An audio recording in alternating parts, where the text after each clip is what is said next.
alafu usikie results. Reagents hakuna, madawa hakuna. Saizi clinicians au clinicians wenye wanakwanga kwa filter clinics, wenye wanakwanga wameja kwa ma health center level 3 na level 4 wamekuwa strike for 100 days. Public hospitals are not working. Hakuna mtu anaongelea hiyo kitu. Sijasikia hata cabinet secretary wa health akibonga hiyo story. Hakuna. For 100 days ile first line of healthcare haifanyi. Interns, doctors ndio wako strike. Yet tunajua level 4, level 5 ma wards zinaraniwa na ma interns. Saizi hawako, hawalipwi, hawapostiwi. So our public infrastructure, public system, so that they can fund the private system. Mimi nazowaambia kwamba kuna cabinet secretary anakaa kwa board ya one of the biggest hospitals in Nairobi. Hiyo hospitali inajengwa left, right and center.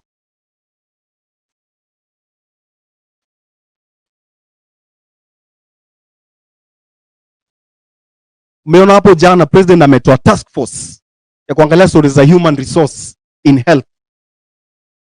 Yet the Council of Governors wako na technical committee ya health. Iko na hizi recommendation zote. The Public Service Commission iko na hizi recommendation zote. The issue to the president, I execute. As simple as that. Sasa mnasikia cabinet secretary wa health ya Kenya anakaa kwa kitu fulani inaitwa Alliance for Women, something like that, ya World Economic Forum. Watu wenye wametuharibu, wametupora, wametumess. Huyo chairman wa hiyo task force anaitwa Rogo Kama. He's a gynecologist. Unajua before alikuwa ana represent Africa kwa World Bank. So you can see vile hizi institutions za nje zimeingia kwa system zetu. Zina decide the way the president runs the country. Badala ya sisi citizen kuambia president, this country should be run like this, kuna watu ambao wanamwambia how this country should be run. So ina appear like our president ameshikwa mateka. Because huwezi niambia president ajui kuna shida hii, kuna shida hii na kuna shida ile. Huwezi niambia ajui solution, anajua. So the liberation that we are doing right now is economic liberation. Tunataka tujitegemee sisi kama Wakenya. Tuko na hizi shida because of madeni. Na nilisikia Ukia akisema hapa madeni mingi karibu 70% ni odious debt. Hatujui inatoka wapi, inalipa nini, ilijenga nini, ilifanya nini. Hakuna mtu anajua.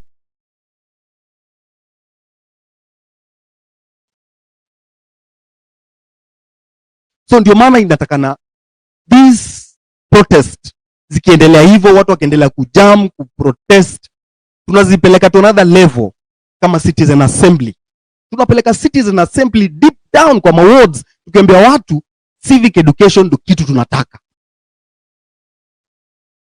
Kama uko university, mko university. Uko university umetoka Makueni. Kuna mtu ametoka Magarini. Kuna mwingine ametoka kwingine, amekuja shuleni, mnakutana. Build your citizen assembly. Mwanze kujifunza. Wacheni nao students leaders. Most of them are in the system. Unaona juzi wakitembea na Shalin. Wako kwa system. They can't help you. Jengeni citizen assembly zenu kule mko. Hiyo ndio itatupeleka mbele. Otherwise tunaweza protest, tutaprotest, wataka ngumu, watarudi watupatie ma task force, tunyamaze na turudi tu protest. So kitu inatakana ni tuna protest huku na tunaunda ma citizen assembly huku. So this one builds on the next. Ina build kwa hii, rage kila time, rage daily until we get what we want.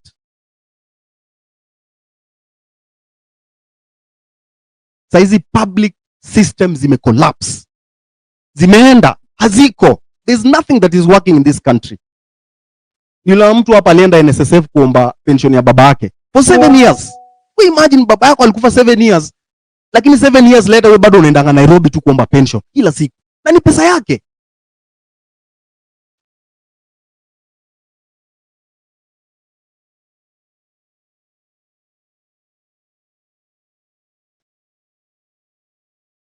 Hebu tumeni hizo request.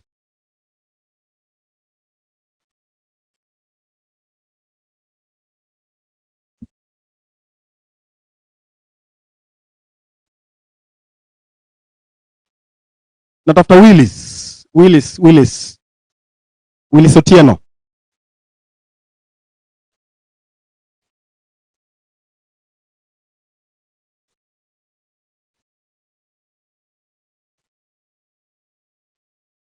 I'm looking for Nairobi senator. Nimeona hapo wamesema wewe ndio ulipitisha bill yenye ina allow state officials kufanya biashara na government. Where are you, sir? Can you come and tell us what's going on? Because haiwezi kuwa kwa TL unatuambia hivi lakini huku nyuma unavoti hivi. You should come and tell us kwa nini ulipitisha hiyo kitu. Na ulikuwa unamaanisha nini na ulikuwa unataka nini? Because you can't be on the TL saying A na huku nyuma kwa bunge unasema B. Na kutafuta uko wapi?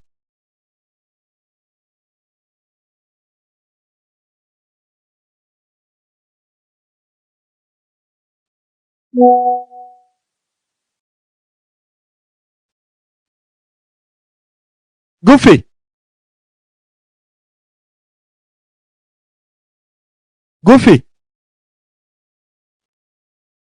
Goofy nimekupatia mic.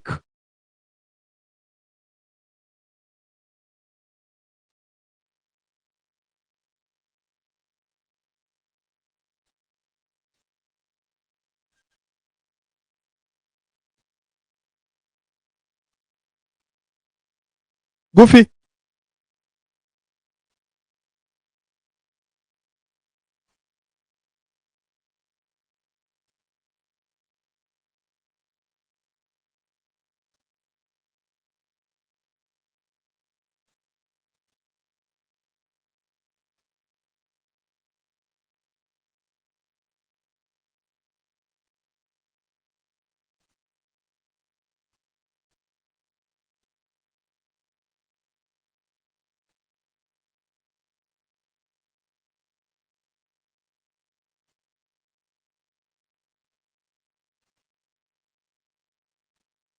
Nimepata request ya Jimmy Wanjigi afa tuambie stories za public debt. Juu inaonekana tunalipa debt yenye haiko. Na walisema hiyo debt register kuna tu watu fulani wanakubaliwa ku-access. And that's our biggest problem. Because hii register inafaa kuwa public. Nafaa tujue tunalipa pesa ngapi na inaenda wapi. This has been our problem.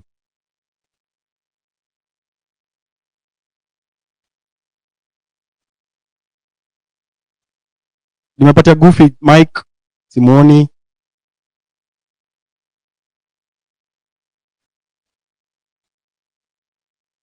Kama nimekupatia Mike, anza kuongea. Hi guys, asante sana Mr. Amerix for this opportunity and for convening the Citizen Assembly. We are so happy. I'm so happy. Personally, nimefurahia sana kuona at last Kenya inaamka. The citizens wanaamka. Na tunaona politics si ya wazee, politics si ya crooks, na politics si ya watu wenye hawezi fanya kitu kingine kwa maisha, because we grew up thinking politics is for the hard knocks in society. Mtu akikwambia nataka kuingia politics, you're like no, don't join politics, hiyo ni ya wakora. But I've been telling people, every time you say that, huyo mkora ndio anaenda church, watu wanamshangilia, akiingia huko anaenda kuaibia.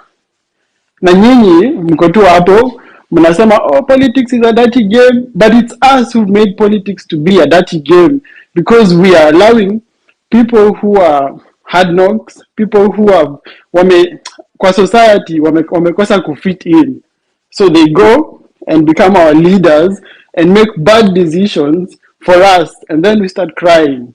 It's time for the citizens to take up the mantle and to stop kusema politics is dirty.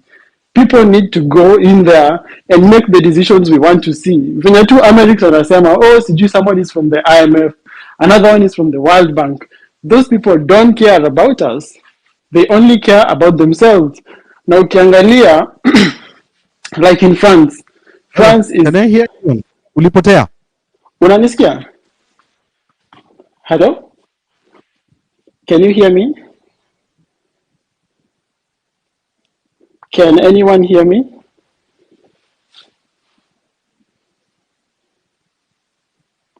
Guys, can you hear me? Tunakusikia. Mnanisikia? Okay. Sawa. So ninasema hizi many different countries in the world zenye Ruto ana visit. Hizo Mtu countries anabonga kweli, sisikii mtu yoyote akiongea. Mimi nakusikia bro Amerix. hata mimi nakusikia. Nelson endelea. Okay, nasema hizi countries zote There Ruto are so many, please. Ukipewa mic, just go straight and start talking. Okay. Hizi countries zote zenye Ruto ana visit, not one country wants to see Africa economically independent. Not one country that Ruto is sending the children of Kenya to go and become slaves want to see an independent Kenya or an independent Africa. We have to fight for our countries. Ruto sold us. Ametuuza. That's why he wants us Hello? to become... Is anyone talking? Yes, Amerix, I'm talking. Can you hear me?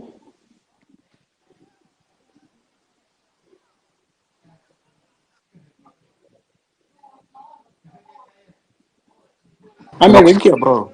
Nelson endelea. anawasikia. Ask him if he can hear you guys.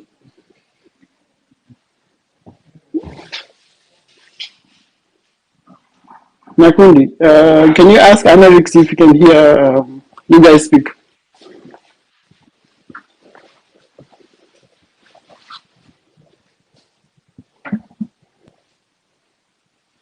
Okay, anyway, I'll continue so I can finish and someone else can take over. So this is the right time for us to stand up for ourselves. I've been talking to other people from different parts of the world. Kila time nikiwaambia what is happening in Kenya, they're like, yes, we support you. We know IMF is out to kill Africa and they're out to make us never be economically independent. We have to fight. Martin Luther King said that freedom can never be handed down to you. You have to fight. And that's why we have to continue fighting. Other people will fall out on the way. They will be traitors. You know, what I look for 30 pieces of silver. But we still have to continue with the cause. And I am so, I have a conviction in my heart that this time Kenya will change. And we will change it from wherever we are. So thank you so much, Amerix, for this citizen assembly. Let everyone continue to rage on because the prize, tuko karibu kufikia your prize. We are so close. All right. Thank you. Thank you very much. Asante sana. Am I audible now? Right. Asanteni. Yeah. I'm looking for Goofy. Where are you, sir? Uko wapi, brother?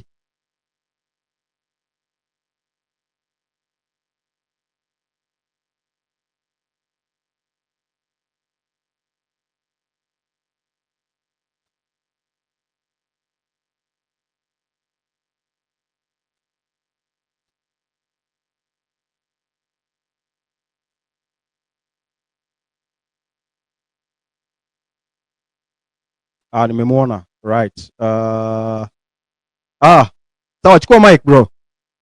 Take your mic.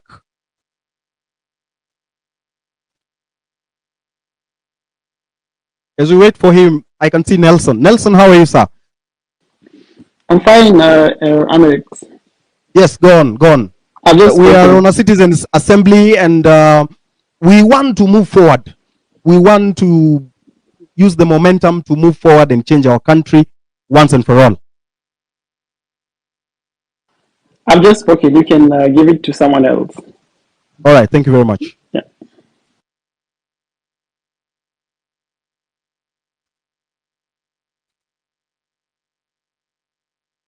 Willis.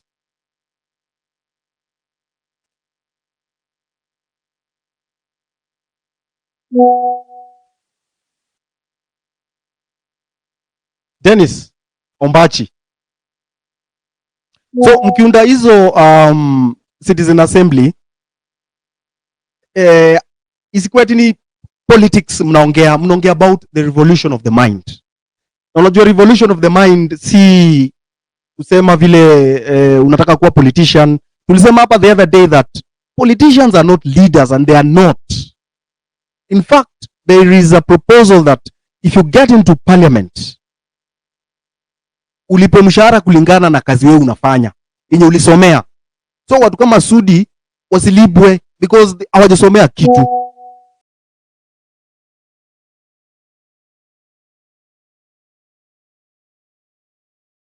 Ama sports people ile yenye anaona ana relate nayo.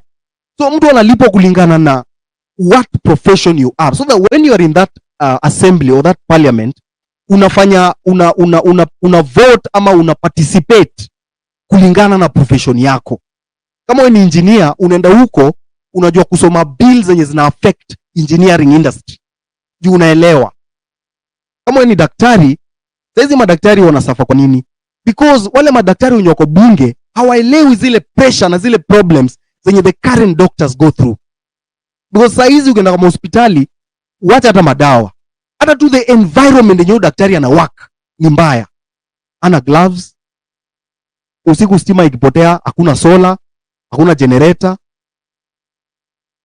na anaogopa kutuma mgonjwa aenda nunue cotton huko nje, because mgonjwa ataanza kusema sisi tumelipa, tumeambiwa na MCA kuna kitu kwa hiyo hospitali, wewe unatutuma kwa chemist yetu.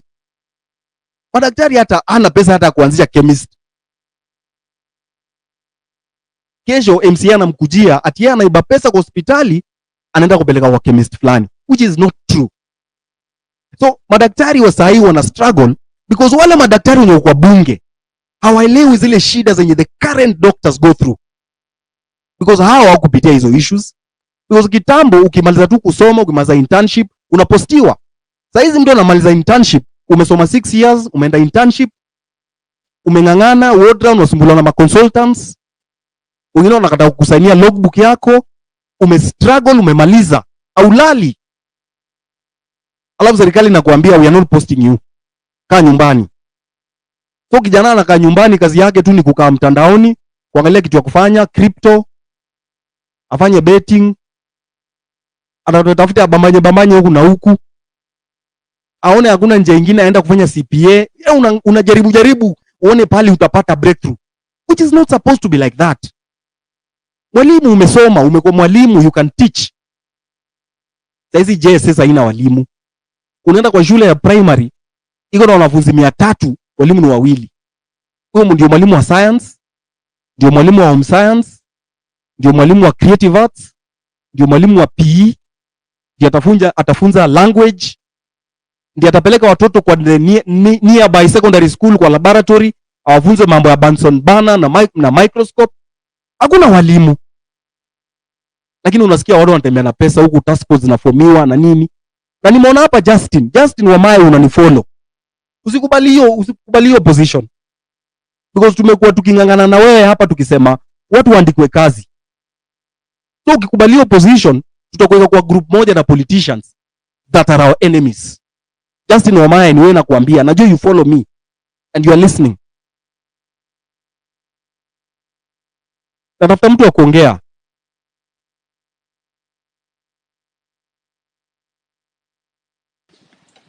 Nazongea Amerix. Yeah, go on. Aya. So recently nimekuwa Portugal na nimetembelea Bosch. Ni nani? Ni nani? Ni Nelson. Nimetembelea Bosch. Unajua Bosch? Yes. Hii kampuni inatengeneza spare parts blah blah blah appliances. So yes. I was in Portugal and there is a plant ya Bosch. Hiyo plant ya Bosch employ 4,000 people. And that plant contribute to 1% of Portugal's GDP. Yes. Contribute 1.7% of Portugal's exports. Recently, Ruto alisema kuna IT yenye Koruru, IT something yenye Koruru employ 4,000 people. What I fail to understand is how can a whole president be lauding just an ICT center that cannot even account for anything in the GDP of our country? It's not increasing our exports. It's not increasing our GDP. He's just yapping around. Instead, as a president, tungekuwa tunataka kusikia we have this industry coming up. It's going to employ 4,000 people, 5,000 people. It's going to contribute such and such a figure to the GDP of our country. It's going to contribute this percentage to our exports. As in, you cannot compare the 4,000 people that are being employed by that ICT facility that Ruto keeps talking about and the Bosch factory that is employing the same amount of people but has so much value. In short, what I'm trying to say is Ruto is hoodwinking us with very stupid things instead of focusing on the main thing, which is industrialization. We need industrialization in Kenya, not this ICT center service economy will not take us anywhere. The economy we want is an industrialized economy. Africa trades, intra-Africa trade is only 15%. Can you imagine? Africans trade amongst themselves is only 15%. The rest, we trade with China, we trade with the US, we trade with the EU. There is 85% market that is untapped in the African market. Hata tu East Africa peke yake, we are about 500 million people, untapped market. Instead of him focusing on this, telling us we are going to create industries that will cater for this market. Yeye anatuambia venye atatu export kwenda Saudi Arabia. He is not focusing on the real thing. And what you've said is very true. He has super incompetent people in power with him who are not professionals. They cannot even advise him right. They don't have the know-how to do policies that will bring about industrialization in our country. In Portugal, when I was visiting this Bosch factory, tulienda pia kwa vocational training schools, which are practically dead in Kenya. But there, the vocational training colleges are free. They're funded by the EU. So what happens when someone finishes grade 9? You have two options. Either you go to high school and then you go to university, or unachagua kwenda vocational training, you become a mechanic, you mechatronic engineer, you become any, these blue collar jobs so that you can go and work in companies like Bosch, and you go and do other technical jobs. But in Kenya, everyone is aiming towards the university. It doesn't make sense because university see technical skills. We need more people to go to vocational training, and those are the drivers of they're the engine of our economy basically. But hakuna industries za watu kuwork. Wanataka tumalize shule, tuende Saudi Arabia, tuende Germany, tuende tujenge nchi zingine instead of building our own country. So for me, as you said, we need a complete change of the CSs, the MPs, and we put in people who understand what they're doing, who are professionals in those fields. When they speak, at least tunasikia these people know what they're saying, and we are headed the right direction. Right now, everyone, even someone illiterate, knows that Kenya is not headed in the right direction. You can all tell that we are either stuck or heading in the complete wrong direction. Thank you very much. Billy Mia, I can see you. Niaje bro, Billy? Mimi niko fiti sana. Good evening guys. Good evening, good evening. Uko poa? Uko fiti. First of all, thank you so much for this space for the Citizen Assembly. And as a Kenyan right now, I'm really weeping, It is sad to be a Kenyan. It is painful to be a Kenyan. And it is so shameful that we have very, very incompetent MPs, incompetent governors, incompetent ministers. It is so shameful. These are the times that as a Kenyan you feel that you don't even want to tell people that you are a Kenyan. It is so sad that you take someone who is a class 8 dropout and you give them a fucking whole ministry. They don't even know what to do in that ministry. They don't even know what to do. They don't even know what to achieve. They don't even know the policies that they're supposed to put there to make sure combat things work. As it is right now, if someone is keen and if people are observing well, this country is headed to the right direction. Tukifinya na tufinye jinsi tunavyofinya peacefully, we're going to head in the right direction. Now, the youth of this country, na ningependa sana niweze kuongea na vijana wa nchi ya Kenya. I'm speaking to you from a position of know-how. This is the time that Kenya is facing a revolution that is very peaceful and with a little blood that's going to be shed. It pains me that kuna vijana ambao wanaitwa mahali usiku, wanapewa shilingi 1,000 kwa bwana, kesho the people are going to the streets, let's make sure our riot, let's make sure hawasemi tunataka kusema. You're being used by a leader who gave your mom 50 bob or a packet of unga to vote for them. If you divide that 50 bob with 5 years, how much is it? How much is it? Yani inauma sana kwamba kama kijana watu wamejitokeza, they start making changes in this country, but wewe unaitwa na mwanasiasa anakupatia rungu, then they give you 1,000 bob and you sell your soul for 1,000 shillings. Yet we are fighting for something that's going to change the future of this nation. I've never seen an incompetent government like the one we have right about now. I am in the media industry. I've been in the media industry for about 18 years right now. The Kenyan governments have refused to pay money owned by these media houses. Standard is suffering. MediaMax is suffering. Raw Media Services is suffering. Even international media houses are suffering because of some debts and very bogus policies that have been put up by these regimes. Na hii government ya sasa ndio yani inachoma kila siku,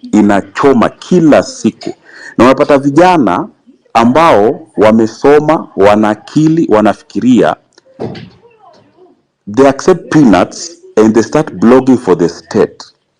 Yet what we are fighting for is going to even help them and their children and their future generations, you know.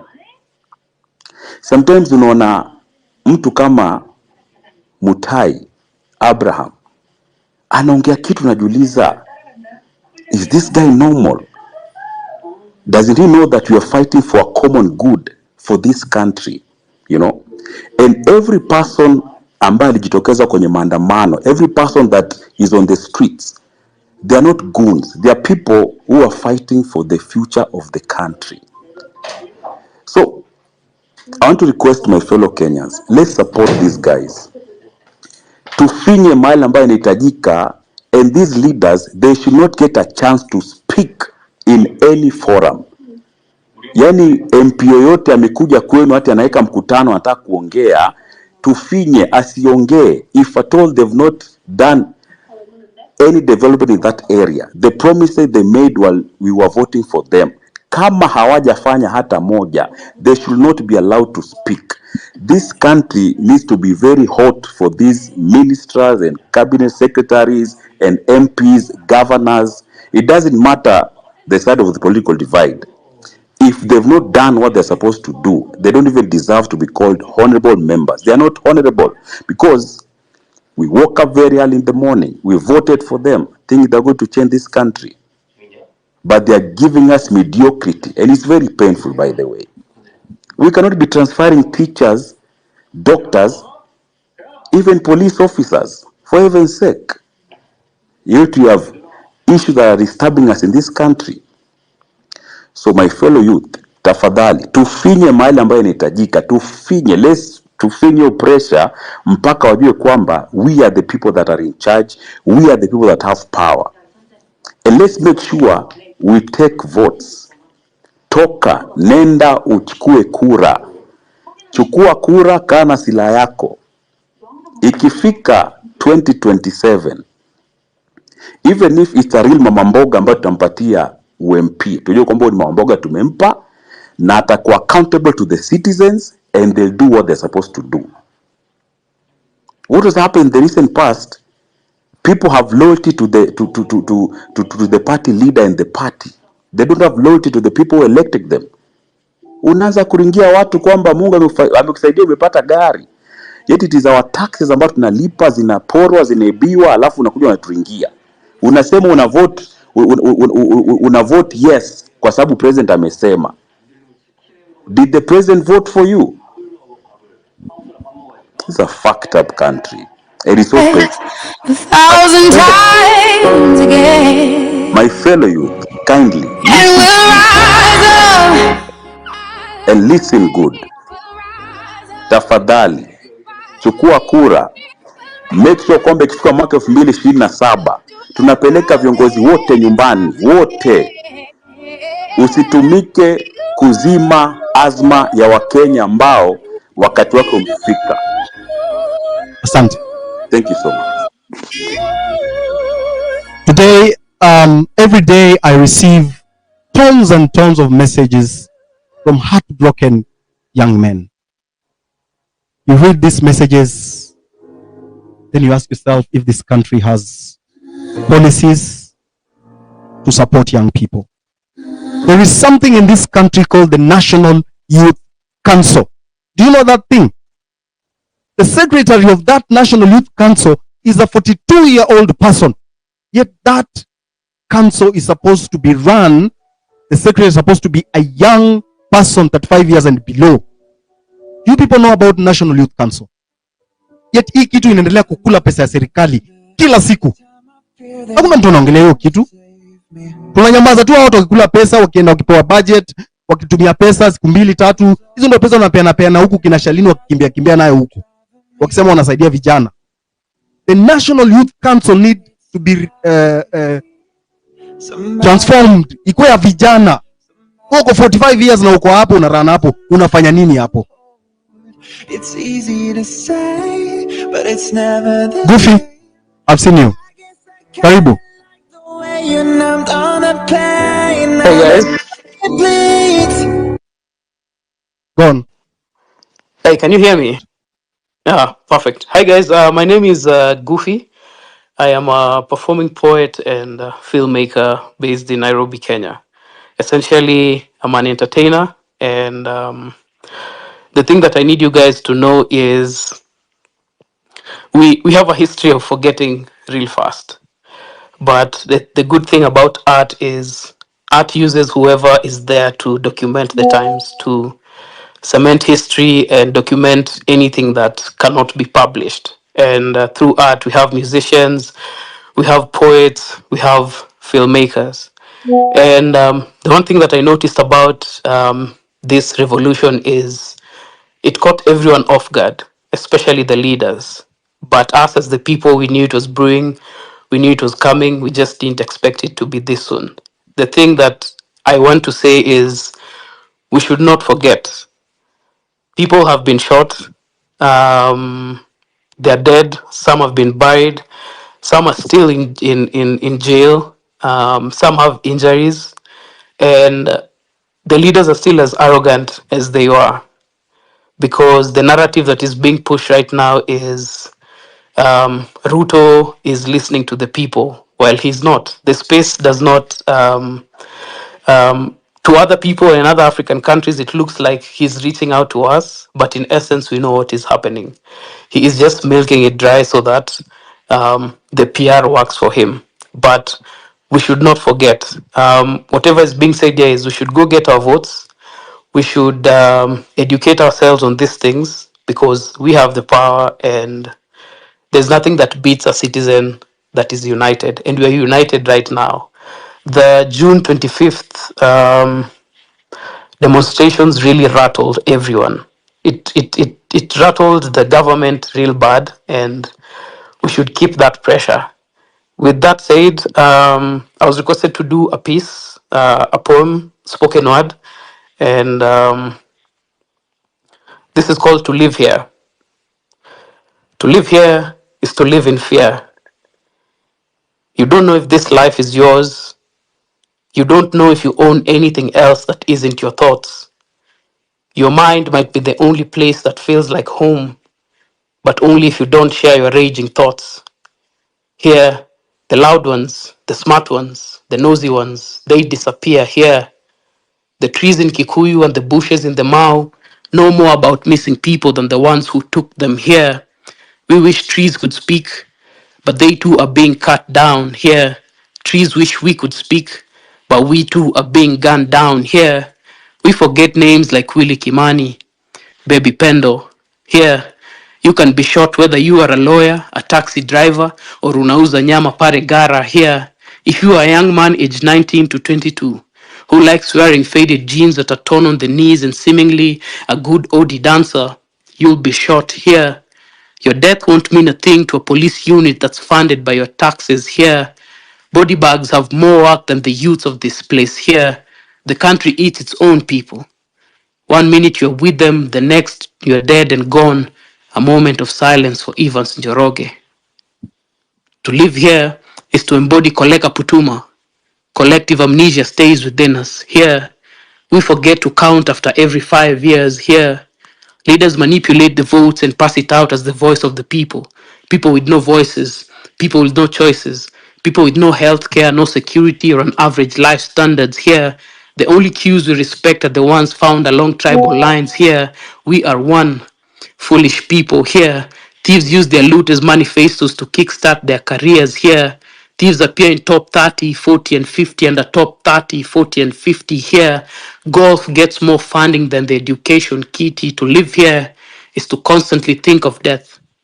Here, you have to look right, then left, then right, then left while crossing a one-way road. To live here is to constantly think of death. Here, you can get a brain surgery when you checked in with a cold. Here, cartels run a hospital. Here, criminals own a hospital. Here, rapists have a hospital. Here, you have to light a candle after the many deaths we invite into our lives here.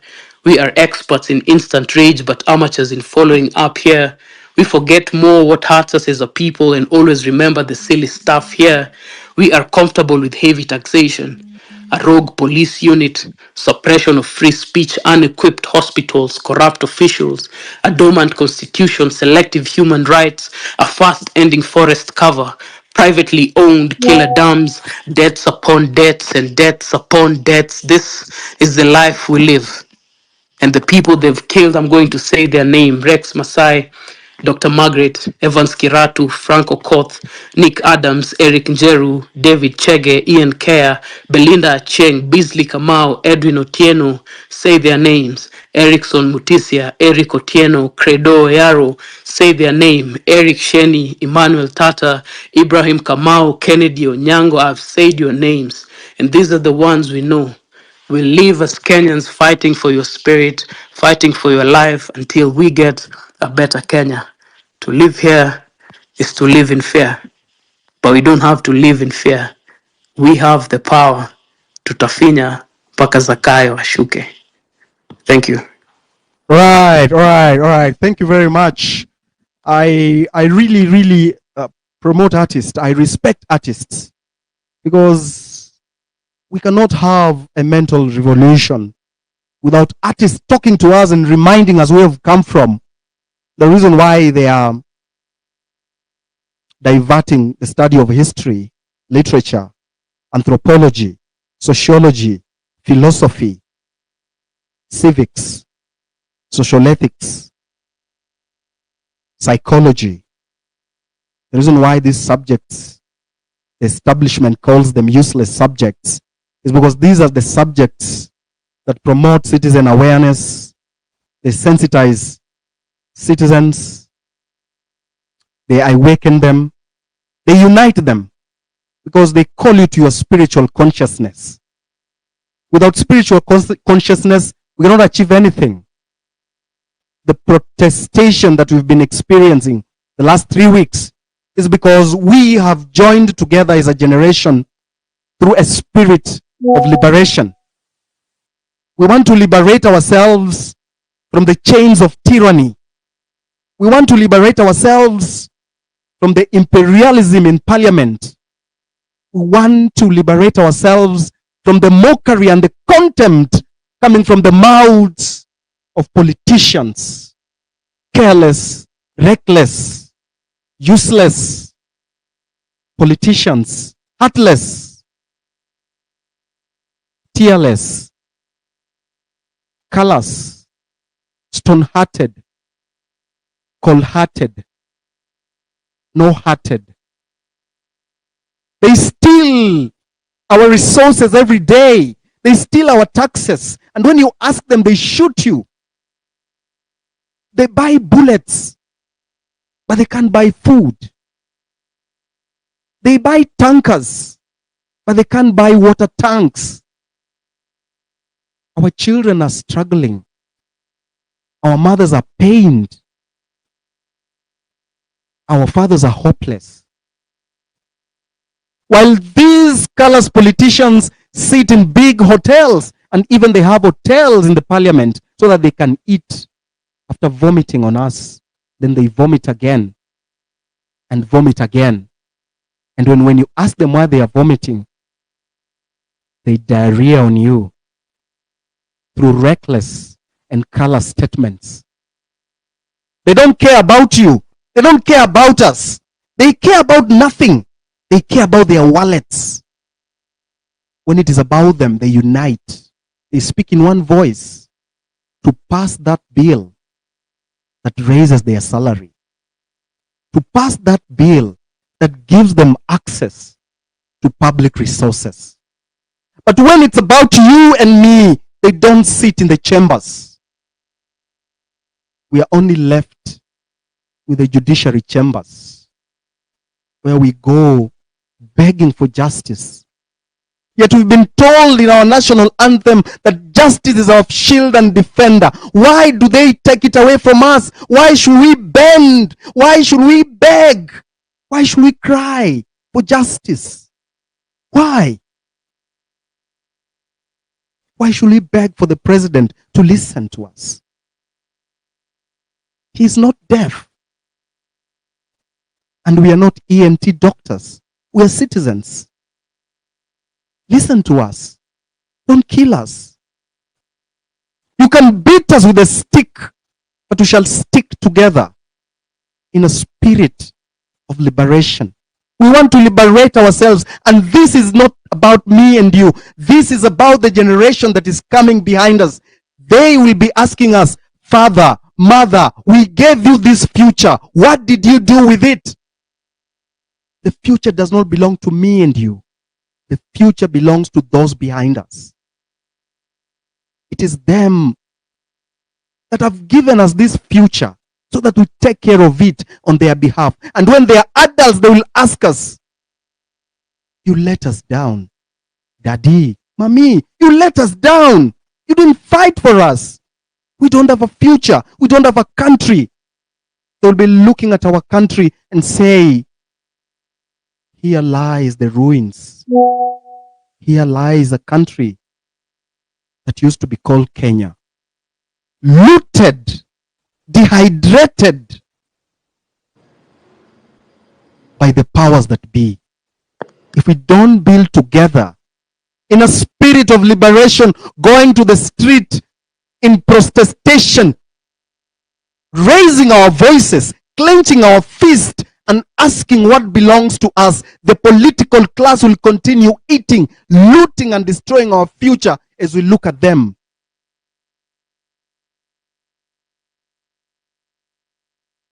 It's time to mobilize our energy. Whatever you do, whatever thing you are, whoever you are, it is time to mobilize our energy. We need to drain the swamp, because the swamp cannot sustain our future anymore. The swamp is polluted by rats, snakes, and toads, crocodiles, parasites. we must drain the swamp. No matter how many days it takes, that swamp has to be drained.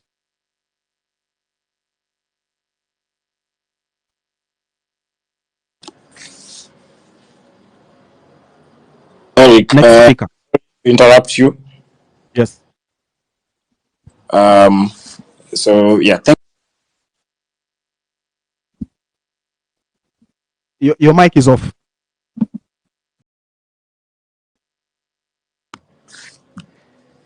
sorry to interrupt you, bro. Go on. I totally agree with your views. I feel like art must certainly play a major role in any kind of movement, especially this kind of movement that we have here in Kenya right now, because it is a very unique kind of movement. I don't think in the history of protests and we've never seen this kind of movement before, because it is just very purely organic and stemming from all sections of the country. So it's not centered on anyone. So I would like, before I briefly proceed, to thank the previous speakers. I think the words that we've had here have struck a very deep chord within us all. I feel like those words were speaking to each and every one of us who is part of this movement, because we are at a very critical stage. We have seen so many things happening in the last few weeks. We've had some very high moments in the movement. And when I say the movement, I call it the movement because when you call them protests, protests can be about a thing. Protests can be about something, you know. But this movement, it's bigger than the protests, because it's not even about the youth that have been on the streets. I feel like the message has transcended throughout every young Kenyan, no matter what part of the country you're in. It's a movement that is spread across counties. We saw people showing up and speaking out in all parts of the country. So it's not moved by tribe. It's not moved by social class. I don't want to get too much into that. So for now, I will agree. Art is going to play a major role in this movement. Like we saw today, the concert was a very nice example of how art can play a very major role in any kind of movement, because we have to bring out our creative side, because that is what they try to suppress first, because they have to suppress your creative side. They have to suppress the things that make you who you are. So, but the point is, we are at a very critical stage of the movement, because we've seen the state trying to instigate malls into the movement. We've seen many things happening. So right now, the truth, so much is going on. It might be a bit confusing for some of us. The information overload might be getting to us a bit, but you have to stay focused, because in every movement, there's always going to be pushback from whoever you're demanding accountability from. In this case, we're demanding accountability from the state, not for one thing. We are demanding accountability for many things. And so the situation has become so complicated that it's the view of the majority of Kenyans that, yes, we do have so many problems, and at this stage, the only way to fix it, the only solution right now, is to start afresh. We need like a complete turnover of everything. So you cannot try to shift the ideas of the movement, or try to bring side shows into the movement. So we saw recently what happened. I'm going to try and get a bit straight to the point, because I know the majority of people on this space, they are social media users. We had Billy speak some moments earlier, very esteemed journalist, a man we all know him very well. But this movement cannot be pinned down into one thing or one leader or one other thing. But Billy made a very interesting point. He noted that some people are getting paid to go and cause chaos in this protest. I want to assure Billy that this movement started on social media, and I'm sure the people who are on this, tuned into this space right now, none of them would even have the time to get out there, unless if there are moles planted here to listen. That's a different case. But the people here, I'm sure the people here, they were part of this movement from the beginning. So there are people who are 100% true and true to the movement. So you made a good point. Yes, it's unfortunate that some people will accept petty cash from the state to push agendas, but the main point here is we have to stay focused. So we saw the state will always try to infiltrate any movement against them, as we've seen time immemorial in Kenya. If you follow this account, you've seen today a video we posted today about the anti-government movement in the 90s. So we saw people like Koigi Wamwere getting arrested on trumped-up charges. We saw the state clamping down really hard on any kind of dissent. So that will always happen. In this case, the movement started on social media.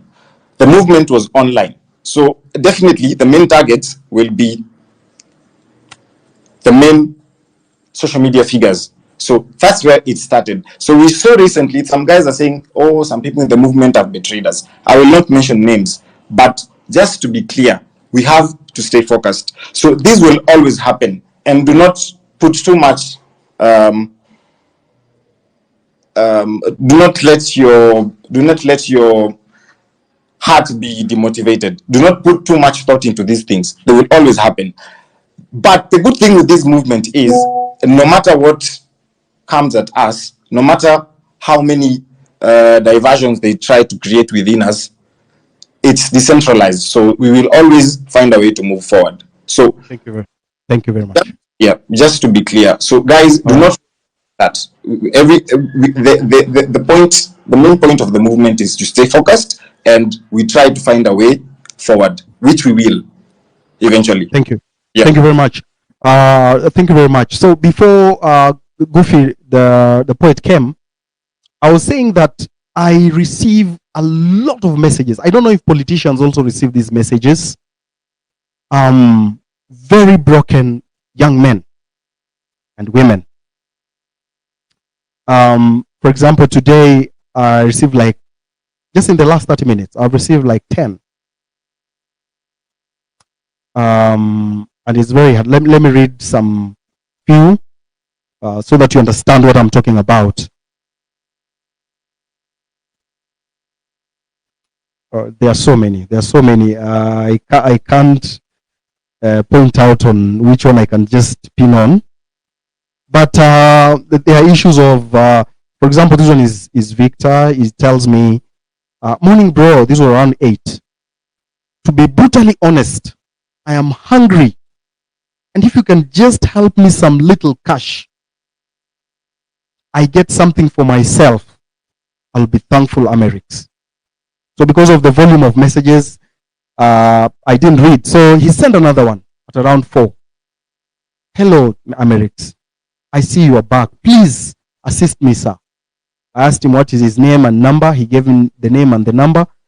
And of course, I'm going to see if I can, how much I can support him, and of course talk to him and see where he can be assisted. These are the symptoms of structural failure. The system has failed a generation. And if this is not fixed, we're going to have a time bomb. Those young men you saw in the streets, they are going to be a very, very dangerous bomb. The government has to take action. It has to listen to them. Iwasikize. Kwa nini nakataa kuwasikiza? Shida iko wapi? Wakisema cabinet ni mbaya, imebeba uchafu, fagia, where's the problem?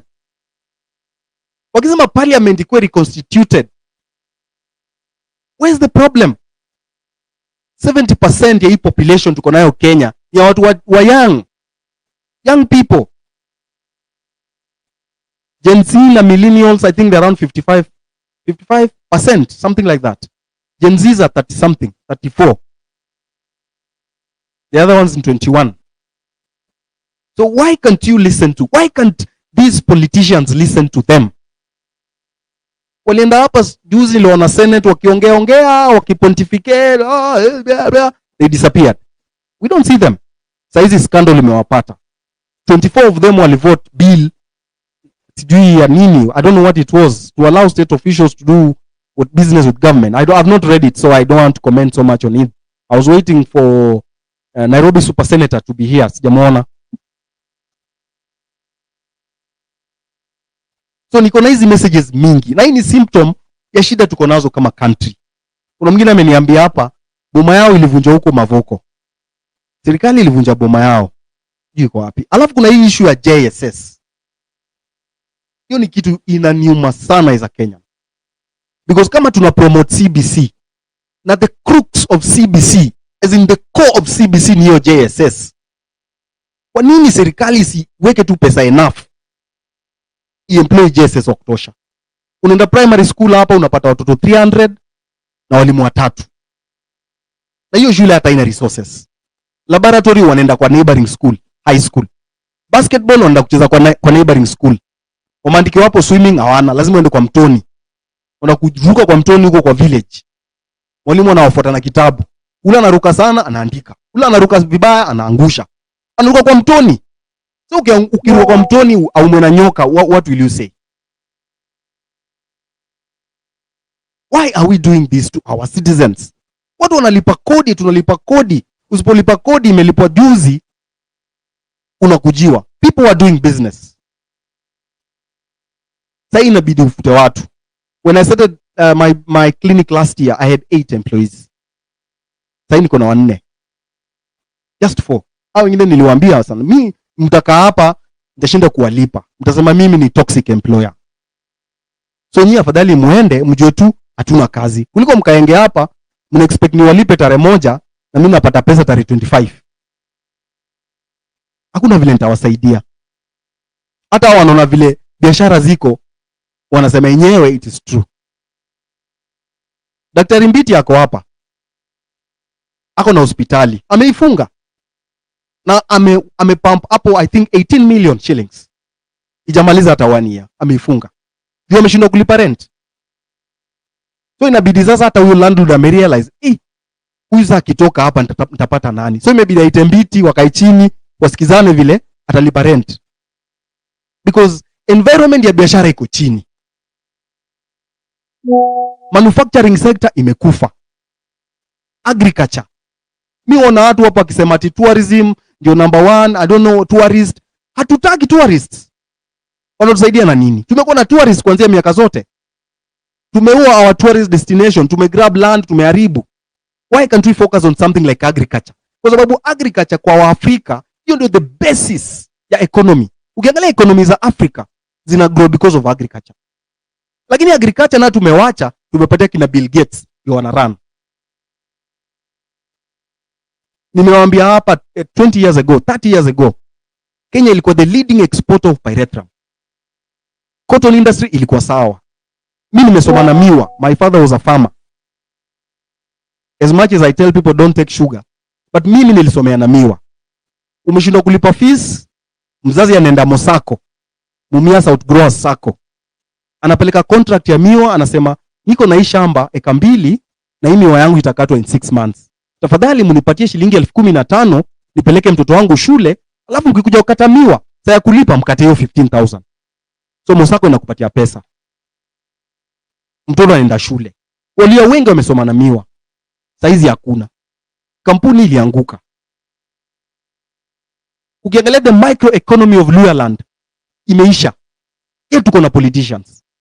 Na ule mtu anaweza kufanya, tuanza kumuita ni mwendazimu. Salasia is trying. Anajaribu.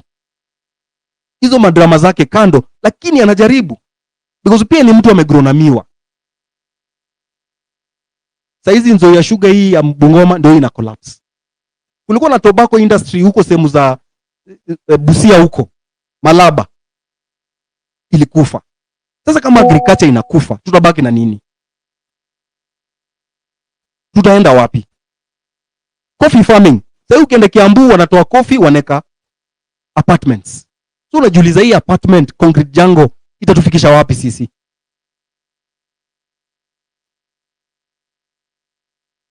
What is our future as a country? Zile vitu zenye nafaa tuongelee, zenye zinatuhusu as a country, atuongelei. Tunaongea kuexport sijui nini, tumetengeneza sijui 5000 jobs kwa ICT wapi? Get zile basics. Unajua tukikosa zile basics, hata hizo zajua hatuwezi. Nani yako na mic aongee?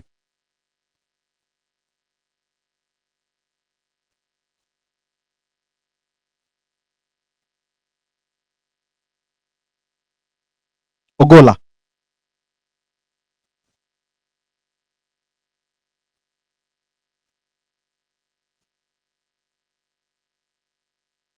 Natafuta lawyer Pikiponki Simoni.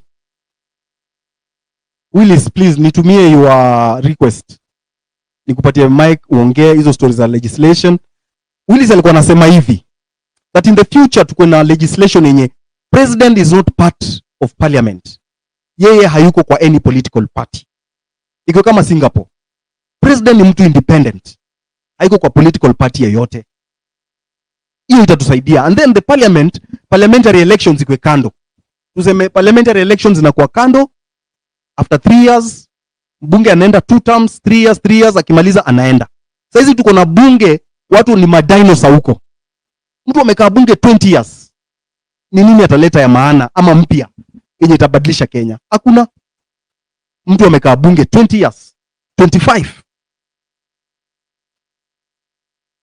Wabunge waende 2-3 years, ukifanya kazi poa urudi 3 years uende nyumbani. Upatie mwingine pia opportunity ya kurepresent your constituency kwa bunge. Si wewe peke yako unaweza represent.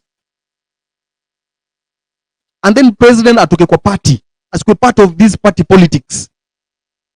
Hizi party politics ndio zinafanya saa hizi Rigiji na president hawasikizani because of party politics.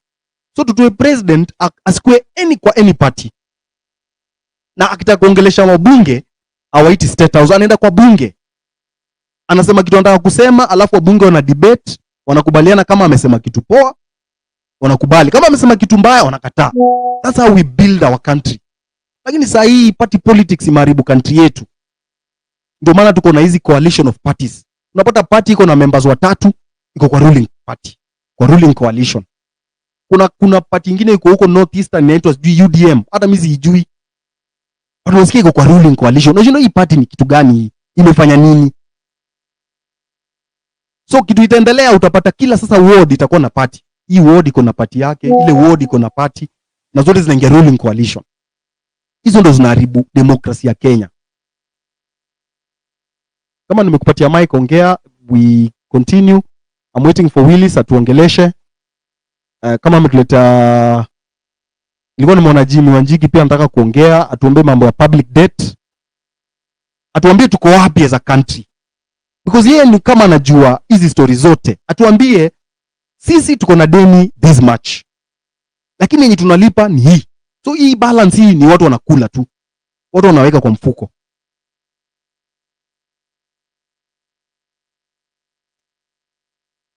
Please, kama uko na mic, you can go on.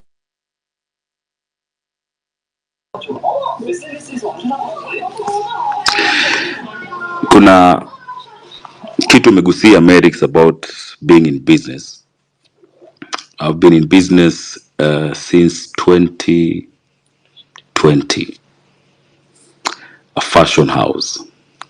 Recently, KRA came and they summoned me to their office, telling me that I've not registered for e-teams, that I've not complied in paying taxes, and they told me to go with statements, personal bank statement, the till statement, and the records, Now I'm asking myself, the government has not created a favorable environment to do business in this country.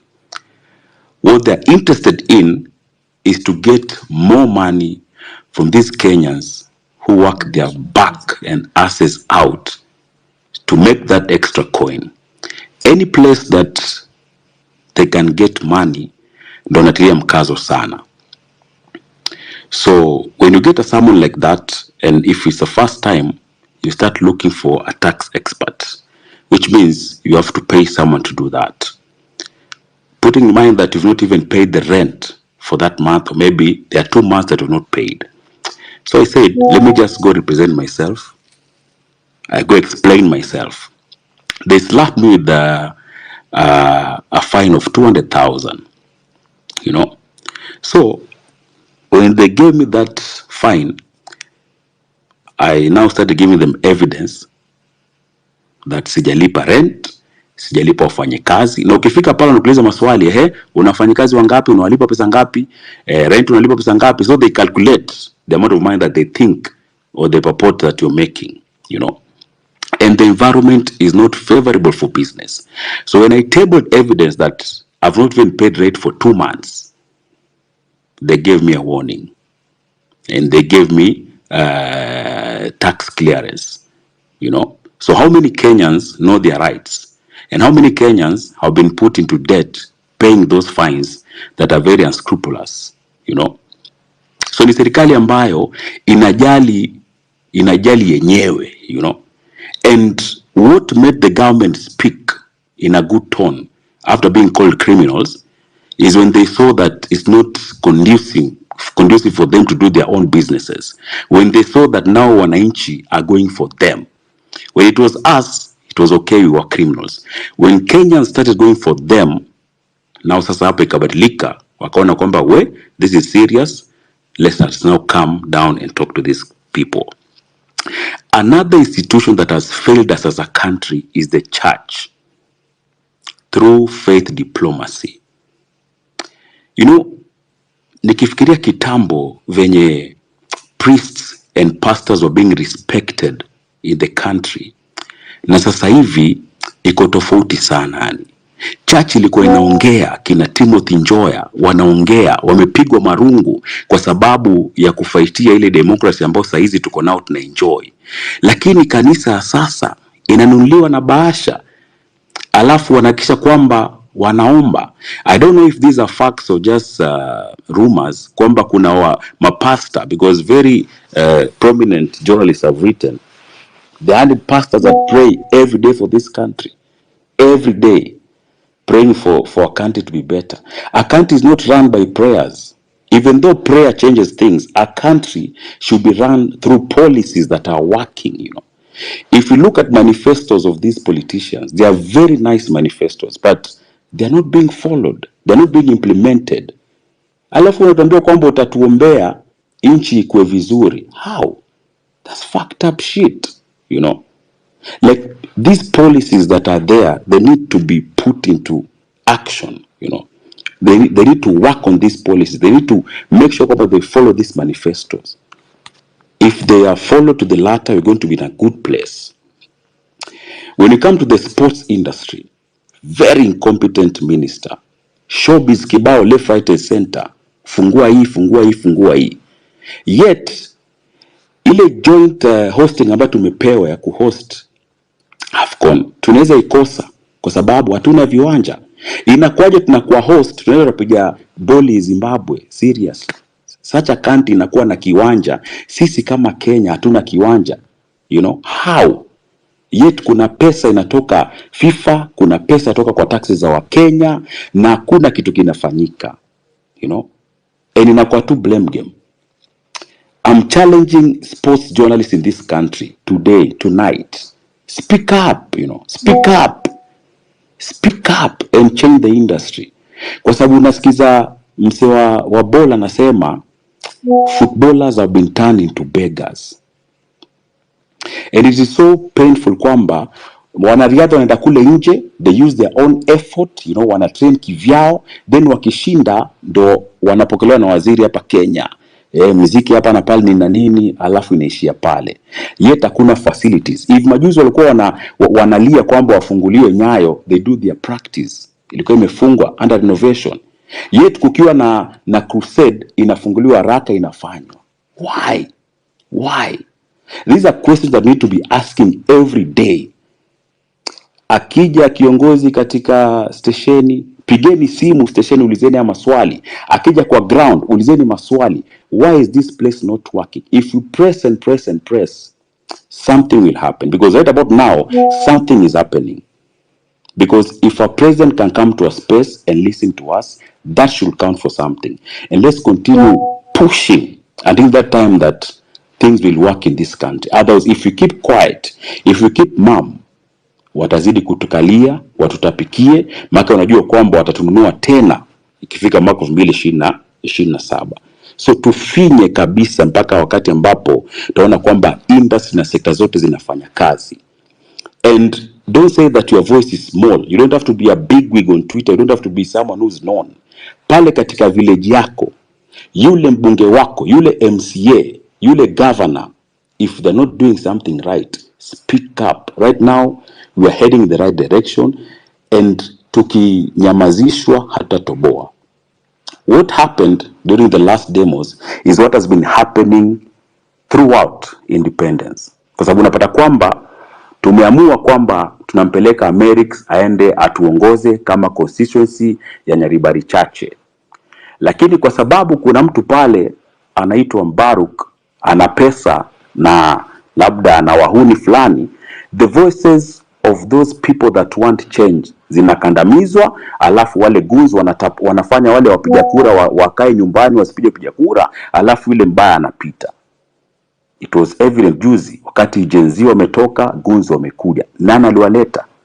We saw today wametoka concert pale Uhuru Park, wametembea Moi Avenue, wanaimba, wanaenda zao nyumbani. Hawana hooliganism yoyote, you know. So it is so painful to be a Kenyan at this time.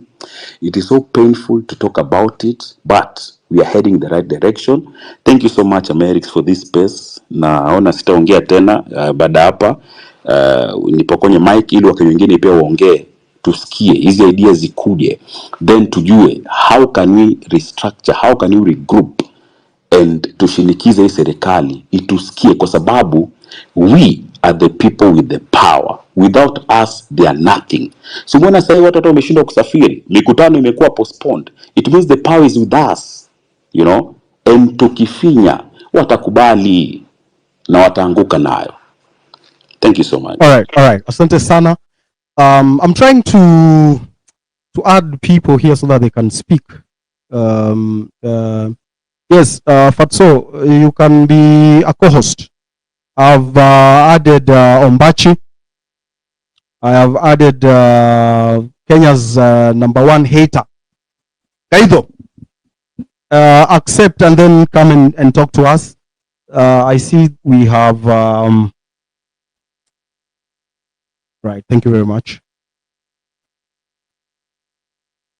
Yes, Billy, I've given you a mic, you can talk. Right. Thank you very much. Thank you very much.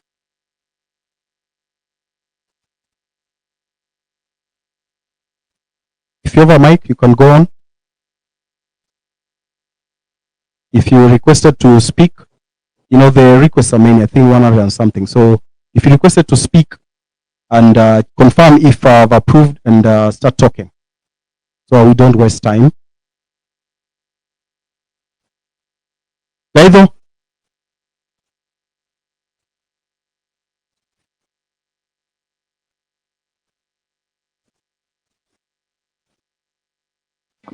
Amerix, they look like they're listeners from my side. They look like the what? The listeners, they're still listeners. Why don't you listeners? Hawajakuwa speaker kama Gaido. Hata Umbachi. Unaweza ninyang'anya speaker so that at least wakuwe na space ya kupata the mic. Okay. So you can drop me from the speakers list. All right, let me do that.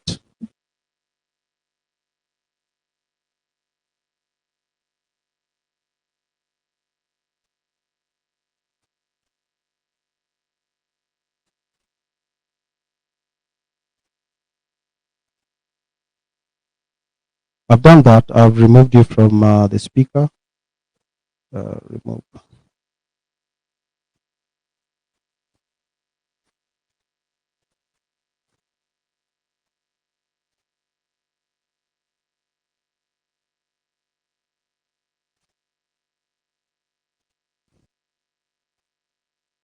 Billy, are you still there as the speaker? Yeah, I'm still seeing myself as a speaker. Okay.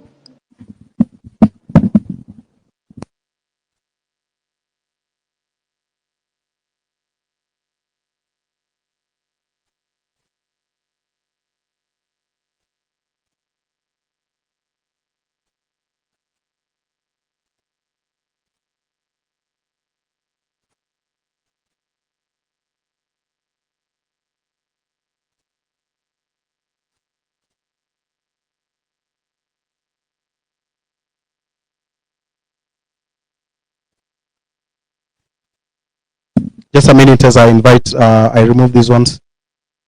Are you still a speaker?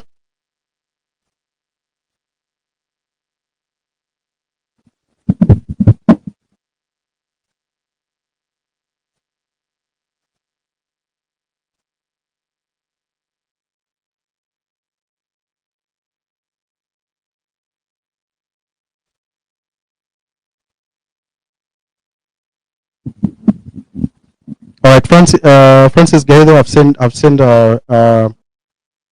right, Ochieno, Willis.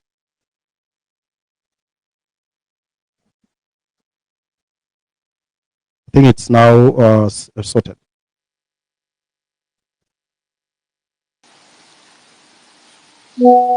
Testing 1 2. Can you hear me?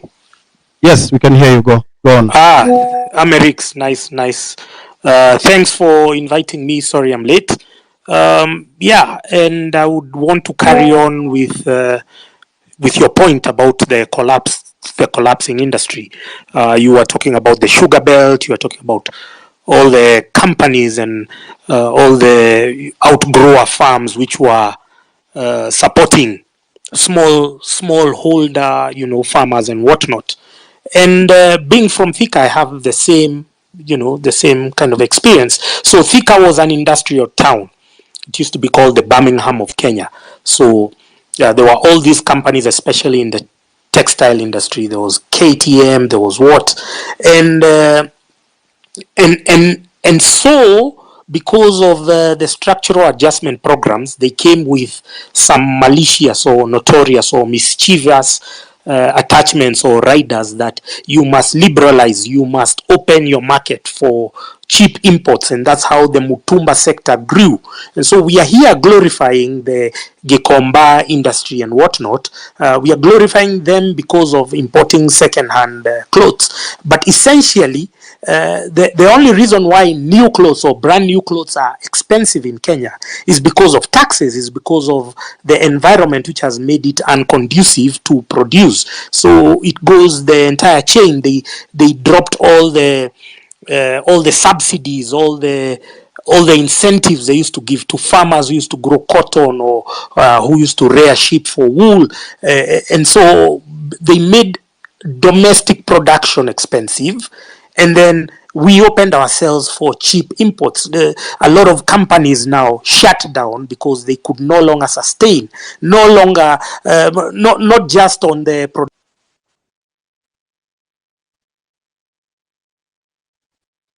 So I've seen Thika move from being, that semi-urban, plush town into being just another, shithole town. Because of that, because of the parliament. Our problem begins and ends with parliaments when they talk about these structural adjustment programs. You look at when the World Bank and IMF started implementing that, they then created this committee. It was called a privatization committee, and then there was the Ndegwa family. You guys think so highly about the Ndegwa family because they own NIC and NCBA, but if you look, their father, who was once a central bank governor called Philip Ndegwa, was the chairman of that privatization commission or committee that was formed in conjunction with the World Bank and the IMF, so that we can be part of these structural adjustment programs, conditionalities for us to access loans so as to bridge the deficit that has been created by bad governance. So Philip Ndegwa becomes the chairman of the Privatization Commission. What does he first do? Anajichotea pesa zake. He first grabs a few companies. There was Nairobi Airport Services called NAS. There were many other companies which were grabbed during that period. But then you'll realize that the World Bank is hiding behind some of these government officials, and then they make it as if that, oh, we are selling these parastatals to clear our debt. But no, it is them who are grabbing. So during that period is when we saw the privatization of companies like Kenya Power. If you look at Kenya Power, since it was privatized, has our power bills, have they been cheaper or more? So the privatization was just a hoodwink. It was just a scam crafted for a few elites like Mama Ngina to grab our state-owned corporations. Look at Safaricom. During the same period, we had the Kenya Post and Telecommunications Corporation. Then, because of some mambo jumbo and magic over here, we were told it must be privatized. And so Safaricom was a department under the Kenya Post and Telecommunications Corporation. You understand? And that's where we have these clowns like Gideon Moi owning Mobitelea, 5% of Safaricom, given for free, under the guise that Vodafone is the one which is buying it. But Vodafone was giving 5% to Gideon Moi as a bribe because of acquiring Safaricom, which was a department of Kenya Post and Telecommunications Corporation. Look at something like Kenya Airways. We were told and we were fashioned. I remember I was reading the newspapers, I was very young, and they told us that privatization is a quick fix panacea, that because we are going to privatize, things are going to be better.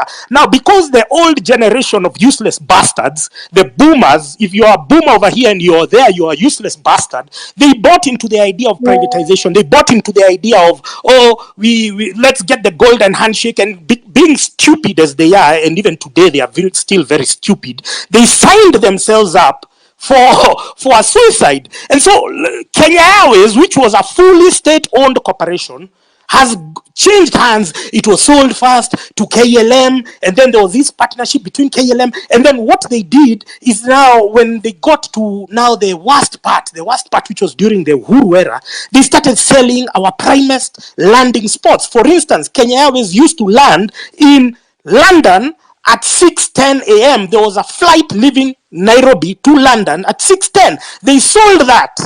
They sold that to some, I don't know whether it's Bahrain or one of those companies or one of those countries. They sold that slot to bridge the deficit about debt that we don't know how it was incurred. We don't know how Kenya Airways got broke. We don't know how Kenya Airways got into debt, but somehow we have, because that is, your landing slot is almost like a sovereign parcel of land. You sell it, you concede it to another country to bridge problems that you yourselves have created. And so when we are talking about auditing debt, Jimmy Wajegi is talking about odious debt. If we are talking about it, we are not just limiting ourselves to the debt. We are looking at the atrocities committed at the turn of the 80s to the 90s, where now that character, that clown called Philip Ndegwa, who was a central bank governor, who you guys are shamelessly praising today because they are rich, because you guys, your self-esteem has been suppressed. You are praising that clown, saying that they are rich, but they themselves stole their wealth is accrued. I used to read articles that Philip Ndegwa is rich. He was the first Kenyan to bank 1 billion. How are you banking 1 fucking billion? You have no manufacturing company. You're not a farmer of repute. You're not an innovator or inventor. And then you bank 1 billion. Where did you get that fucking money? These are questions when anytime we confront the ruling elite, we tell them, hey, can you tell us how you acquired this money? Because there was a time they used to flaunt their money. They used to flaunt these stories. Oh, I used to read those silly, nonsensical stories by somebody like Jenga Karume. Jenga Karume says, I used to sell charcoal. Who the fuck would believe that charcoal would make you a billionaire? Those are not, unless you're exporting that charcoal to Mars or to Jupiter as an alternative energy source. But we've been fed with lies. We've been fed with cock and bull stories pushed by the mainstream media, shameless journalists, shameless editors who have no, like you just run with any rubbish. You don't want to question how this person acquired this wealth. They were in government.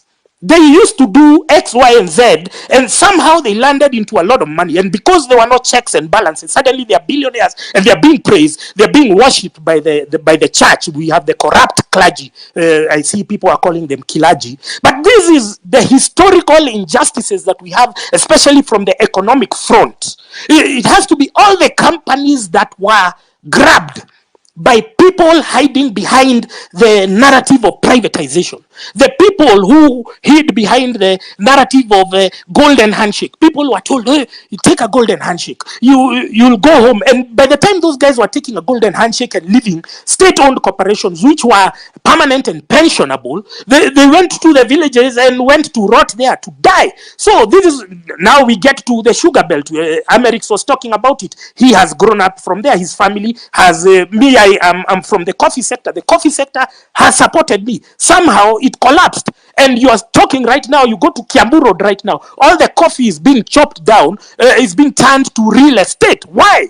Because of structural deficiencies created by these fucking members of parliament, the guys we are entertaining, the guys you guys think are gods or something. They go and pass laws which are passed or which are crafted or which are conjured somewhere, and then they come and now start cooking narratives and telling you what. I was telling you about sugar. There was this clown called Ivan Skidero. Ivan Skidero, by the time he became the Mumia's sugar CEO, he is from the sugar belt, but the interests of the farmers were the last thing on his mind. He wanted. By the time he got there, he went to maneuver his way into getting import licenses so that they induce closures of the main sugar production, Sony, Mumias, and whatever, so that when they are shut down, they've been shut down under the guise of, oh, we have maintenance and whatnot. I think you used to see those whatever. Then they would import. Now, those sugar import licenses used to be approved by parliament, by idiots like who? Like Boni Kalawale,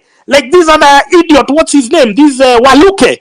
Those guys who pretend that they are members or they hail from the Western region were part and parcel of the destruction of the sugar industry. And I don't understand how you guys still worship them. How do you allow an idiot like Boni Kalawale to address you in a funeral or in a whatever? How? Because he has been part of the destruction of the sugar sector. The sugar sector in the coffee sector in Mount Kenya has been destroyed by none other than fucking MPs from Mount Kenya region. So our problem begins and ends in parliament, but parliament has been an extension of the executive. And so what you needed to do, you just needed to go to treasury, you meet the bureaucratic pieces of shit in the treasury, you tell them, oh, this is how much you're getting, can you sneak this amendment into the finance bill? And so finance bills every year, and what you used to call the budgets, became an overhaul of our entire economic structure. So they used to go and, coincidentally, believe it or not, I used to be close with the PS of Treasury many years ago called Joseph Kenywa.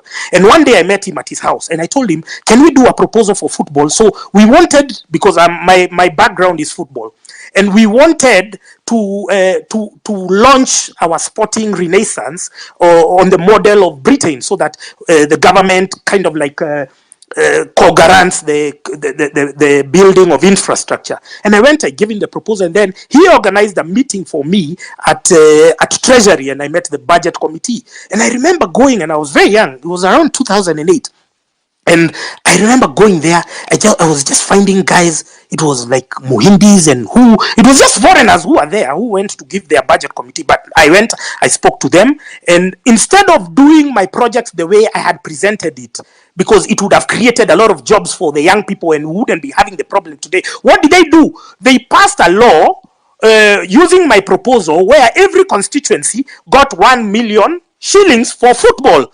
I'm seeing some MPs who are in office at the time. They will tell you they got 1 million shillings for every constituency for football. They just know that was my proposal that was implemented inversely, because we are dealing with a bunch of stupid idiots in parliament, bureaucratic pieces of shit. And when we are saying that we want to get rid of and we want to overhaul our economic structure, we have to start with treasury, we have to start with central bank, we have to start with the Ministry of Energy and other places where World Bank and IMF have seconded their stooges, their surrogates, to implement policies that are going to fuck us up. That's where we are going to start. So I'm bitter because I can see our Kenyans.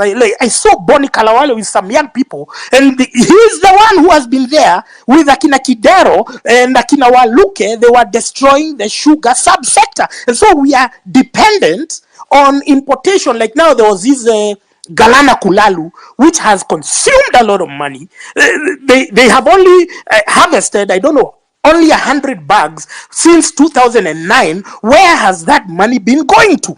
These are glaring corruption undertakings by the people who you then now come to worship in church. They come and donate money. They come with words of cash. And you guys are just there worshiping them. You guys are there worshiping them because they are driving big cars. You have to understand that our oppression is intertwined with the current political establishment. So we need to overhaul everything. I saw some of you useless bastards. You have no shame, and you are saying Matiang'i. Matiang'i is the scandals. He's been there in the Roraka land scandal. He created this CBC, which has messed us up, and you are there without any honor or shame saying, yeah, Matiang'i, because you've been paid a few shillings. Come on, man.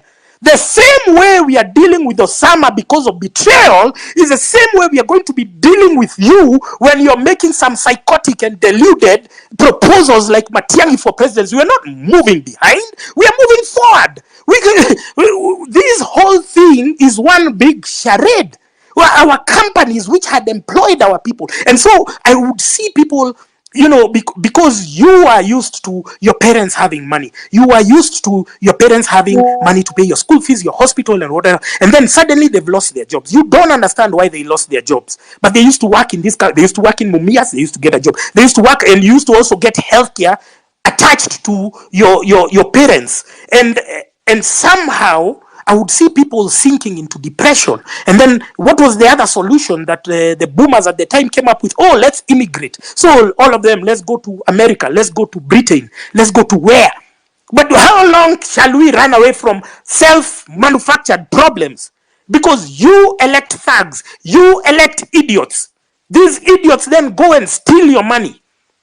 You understand it's a chain, and you are part of it. You are an active participant. So the thing here is, we in our pursuit for progress, in our pursuit to overhaul this entire system, we are looking at Ruto. Ruto must fall. That is guaranteed, whether we like it or not. He is going to fall, because we have decided as a people that he is not serving our interests. Anytime we have given an opportunity for him to speak in the media, to rise to the occasion, to tower above his parochial interests, he has gone on and to let us down. He's saying the dumbest shit. He's asked, hey, can we do this? Can we do that? He doesn't do anything. He says the worst thing. He has no sense of occasion. So we have agreed that he must go, whether it's 2027 or before, I don't know. It's the people to decide. But in the meantime, just look at the historical patterns from when World Bank started implementing the structural adjustment programs in the 1990s. The people who grabbed our companies. So when we are talking about audit, and I saw some audit committee made, it's just a mockery. These guys are insulting our collective intelligence. That those guys, they've put the most irrelevant of guys, they put the most useless of guys, because any committee that is talking about an audit without Okia Omtata and Jimmy Wanjigi is just a spectacular waste of time. So because we have detected the insincerity of these useless bastards, they have no intention of even meeting any of our requirements, because they have not done anything so far.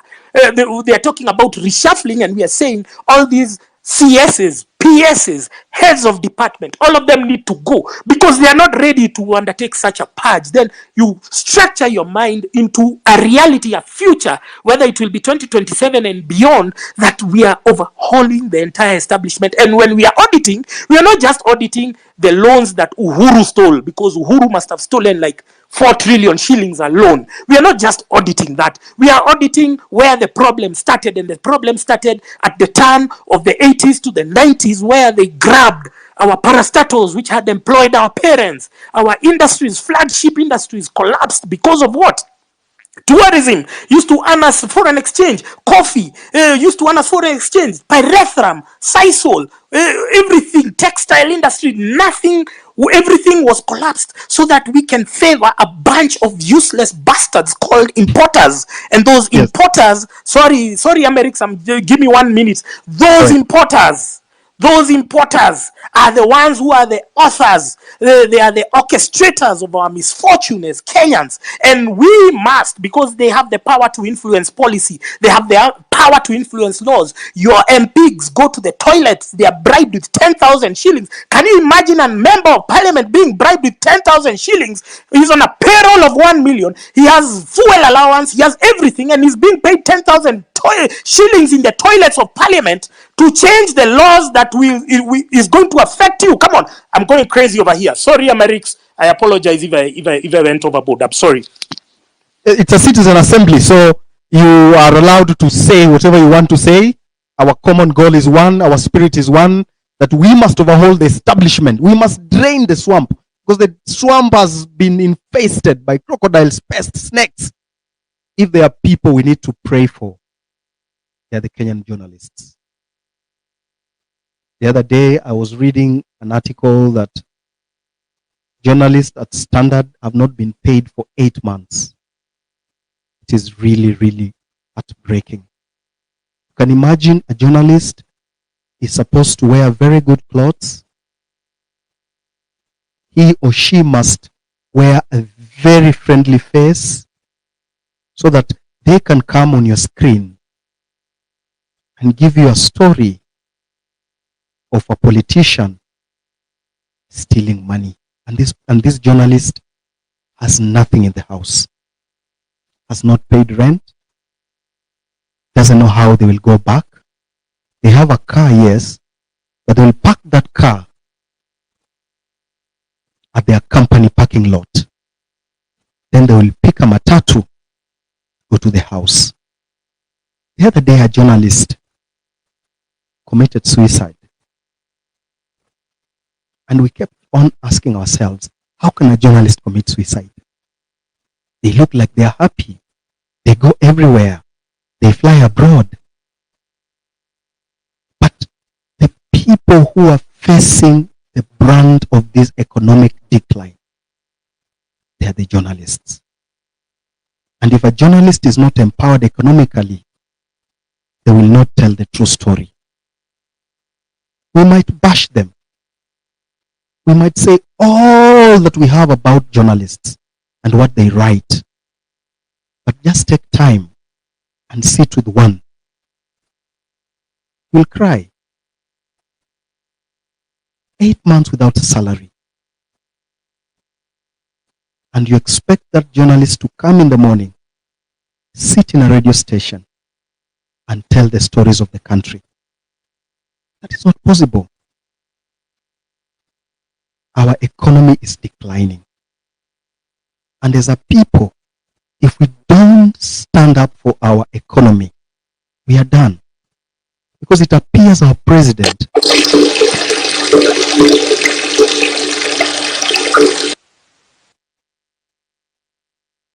it appears our president looks like a captive of other forces. That is not normal. The other day, UK did its election. They removed the World Economic Forum puppet and put there another puppet. They have jumped from a frying pan to the fire. Because this current puppet, the current prime minister, is the one who has been going around the world telling people about green energy and things like those. But goes to those meetings in a private jet. Ombachi, welcome. Asante sana. First of all, thanks Gaido. Gaido, you know, watu wengi si ubash Gaido hapa hivi Twitter, but he was amongst the first guys na yesi wa kwanza. Hiyo movement tayari ilikuwa imeanzanga TikTok a while back, but Gaido ndo amongst the first people hii stuff ilianza kufesta upon them. But mimi sina mingi ya kusema. Mimi I usually judge events based on history and the probability of them repeating themselves again. Na kulingana na the recent events zimekuwa zikihappen ETL na hii historia ya Osama ya betrayal ya kulipwa. So sijui mbona we are entertaining people who've had a history of questionable characters, you know.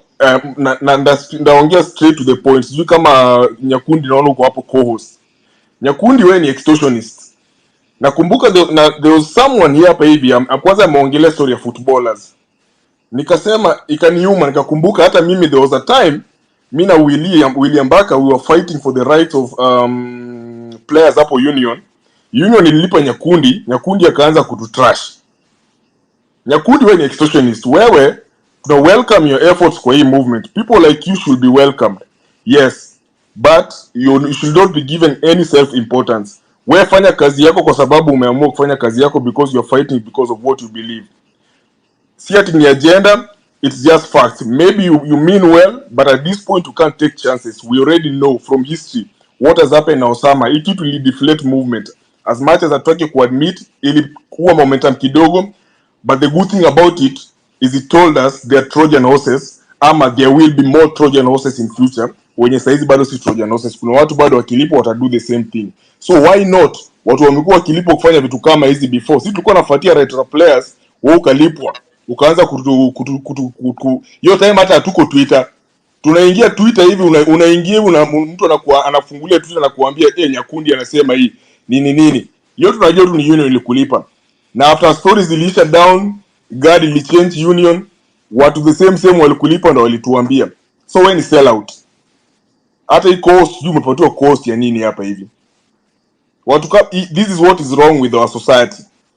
Tunajifanya tunafaitia what is right, but the same people are fighting for what is purported to be right are not right. Nyakundi wewe na Alai kaeni kando, nyinyi mko group moja.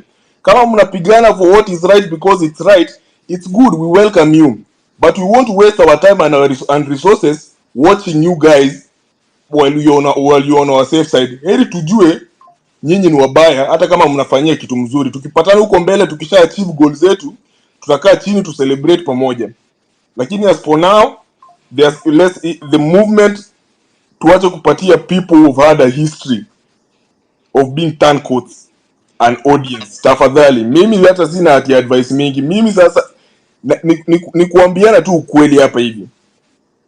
Moving forward, kama mtu amekuwa na issue ya integrity, na integrity ndio one of the things, corruption, that tuko kwa street watu wanakufa tunaandamana. Wewe kazi yako ni kupatiwa pesa na politicians, unakanyagia stories zenye zingetusaidia mpaka hatungefika penye tuko hapa hivi. Alafu uko hapo unataka kujifanya tunafaitia watu. Sikuchukii by the way, mimi hata grudge, mimi siyekangi grudge. Mimi ni mtu mimi ucheka tu na inaisha. Cause najua nitakupata hapa mbele na nimekupata leo. So, stop the pretense. Hata jitoe tu co-host, wewe usikize kama watu wengine. Enda maandamano kule tiagas kama raia kawaida. Wacha kujifanya leader, you are not a leader, you are a sellout. Mr. Ombachi, It's very Simulsema ni ukweli tunataka kuambiana. Into this is a public forum, but It's a public forum. Sijamaliza kuongea basi. If you want to make personal attacks, we can. It's not personal attack. It's history. It's facts. Unaweza dig kwa tweet zake uzipate. Mimi sijui. But if you want to talk about it, I think everyone here who has been on this platform over the years, they know that my history on this platform and the other platforms. Kwani nani anaongea huu ni Amerix? Unajua Amerix sijai kuwa co-host hata na mwache kunitumia DM siju kuwapatia watu mic. Everyone knows my history on this platform. No, I'm listening. Mimi siongei. I'm just listening. It is a citizen assembly. I don't know how you want to sort it. Sauti yako inakuanga hivi. Jua sisikia kwa space. Nimekuona tu kwa space nikasema hapana. Hawa ndo watu mislead. Hawa ndo the new Osamas. Yes. It will happen before it will happen again. Na mimi nimewaambia. All right. I'm listening. Go on, Nombachi. You need to finalize. Oh yeah, sikuwa na mingi nilikuwa nawaambia we should watch the thing, and the easiest way ni vile tulisema hiki kitu ni leaderless. Tuache kujipatia self importance ati we are hosting a space with Amerix nini. Lakini the most valuable point nimesema, let us have people on our side. Let us judge them the way we want to judge the politicians that we are saying we want to kick them out. The way we are judging Sudi, the way we are judging Murkomen, the way we are judging anyone, other the way people have already judged Sifuna today based on a history that's 30 minutes old. Kama ni hivyo, democracy cuts both ways. Tukue honest with each other. Me, I'm a truthful, honest man. Tukue honest with each other. Me, I'm not a good person or the best person or whatever. But the thing is, I know I'm honest. Chenye itakuja kwa mdomo, nitasema akili kiprocess. Kama ilikuwa mbaya ndakuambia pole baadaye. Na tutaelewana, maisha itaendelea. So those are facts. Mimi chenye nasema, Nyakundi, wewe ni sell out, unatuenjoy.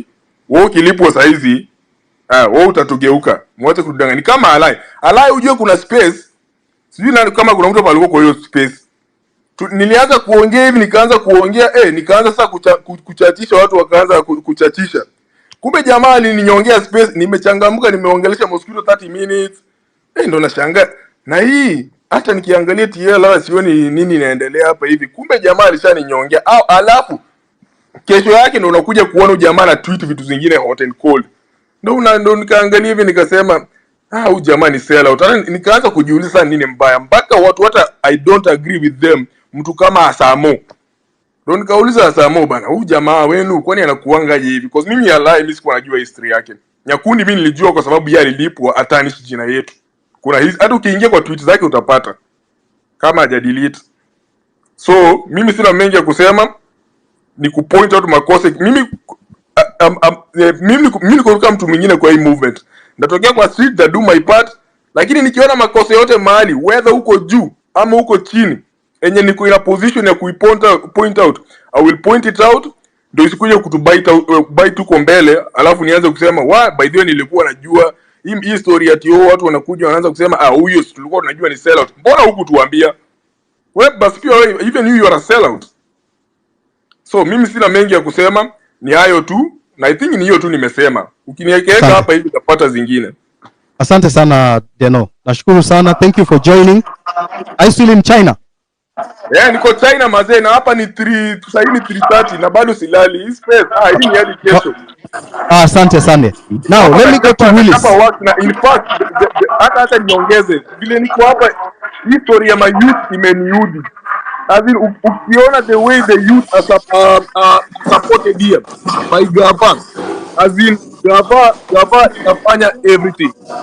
I will tell you for free, for a fact, as in hii job ya influencer nafanya, I've been more than blessed enough. Nimemanage kutoka hiyo cocoon ya local kufanya, of which bado nafanya, but I've been able to work with lots of embassies na governments, Turkey, Italy, nini Thailand. Kitu kama kupush tu chakula, kitu kama pad thai, the reason why is the most exported food in the world. The reason why Thai restaurants are the most the exported restaurants in the world go, or I think over 30,000 in the world, it's because the government ili push it. Government ilikuwa inapatia hadi incentives. Hapa China unakuja hapa hivi wameunda tu mpaka cities tu ziko empty za kama unataka kushoot movie, wewe unaenda unachukua license au lipi, unaenda unachapa wera yako, unarudi. As in gava inadu vitu mingi sana. Hata kuna vitu zingine za upuzi kwanza nimeona mpaka inaniuliza swali mpaka sasa nashangaa sasa mbona unajua nimeenda public nimekaa fala sana. Nimeuliza jamaa hapo hivi kwa town sasa tuko hapa Sichuan Chengdu. Akaniambia public toilet uko huko hivyo. Sasa mimi niko na card. Nikamuuliza sina do ya kulipa naweza swipe na vile visa hapa inasumbua kwa duka zingine. Mimi nashangaa watu wanacheka nini? Kumbe hata public toilet ni bure. Nashangaa kwani sisi tunabeba ufala aje? Anyway, hata ni maji. All right, asante sana. Thank you very much, Deno. Nimeshukuru sana.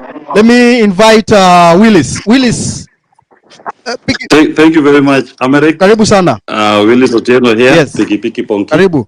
The first thing I want to point out is that it's good that you start this. We continue with this conversation because what you are doing is you are now giving citizens a platform where they are going to be discussing their issues beyond the political class. And the challenge we have in this country is that our politicians have always thought that they are actually lords over us. They are not. They are actually our workers. When you talk about the money that they spend, the lagis that you see them flashing around, that is money that's collected from the border guys, collected from you when you go and buy sweets, you go and buy anything you buy. It is your money that is collected to a common pool, and then they don't use it to your benefit. And it is important that we note that when we breached parliament last week, the Kenyan people took sovereignty into their hands. What the political establishment is trying to do is to take it away, to take it back from you. And they are going to do everything possible to try to get that power back from you. It is our responsibility not to hand it over back to them until the day we'll go to a ballot and we elect a group that we believe will recognize that the people are superior even to the constitution.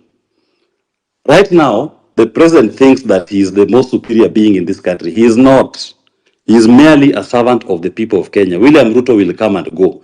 In fact, the question we should be having at this point in terms of William Ruto, is he going before 2027 or is going in 2027? Going, he will go. That we've passed. What we must engender in our governance is that going forward, you must understand what we call the People's Charter. And that People's Charter, I normally summarize it to be one thing. It is about the welfare of the people and giving human beings, the people of Kenya, dignity in whatever you are doing. So anything that anybody does that does not give dignity to the individual, you must take it away. I've had the conversation about some within the space who will betray the movement. Whenever I talk to the politicians who are in the 1980s and the 90s struggle, they will tell you that they were betrayed by the most unlikely quarters, people whom they didn't even expect to betray them. Allow me just to give an example, for example, of Raila Odinga, who once mentioned one of the people who, when he sent an emissary to pass a message that he was in detention, that emissary, when he reached to a close relative, the close relative told the emissary, never come back to me with a message from Raila Odinga. And that was his close relative. He disowned him because he feared for himself. There are others who also decided to sell their fellow detainees just because you are offered 10,000 Kenya shillings, 100,000 Kenya shillings. So we will expect also in this particular quest, there are so many people in this space who will sell the movement for personal gain. But I assure you, what we are going through, there is nobody in Kenya who has ever gone through this process.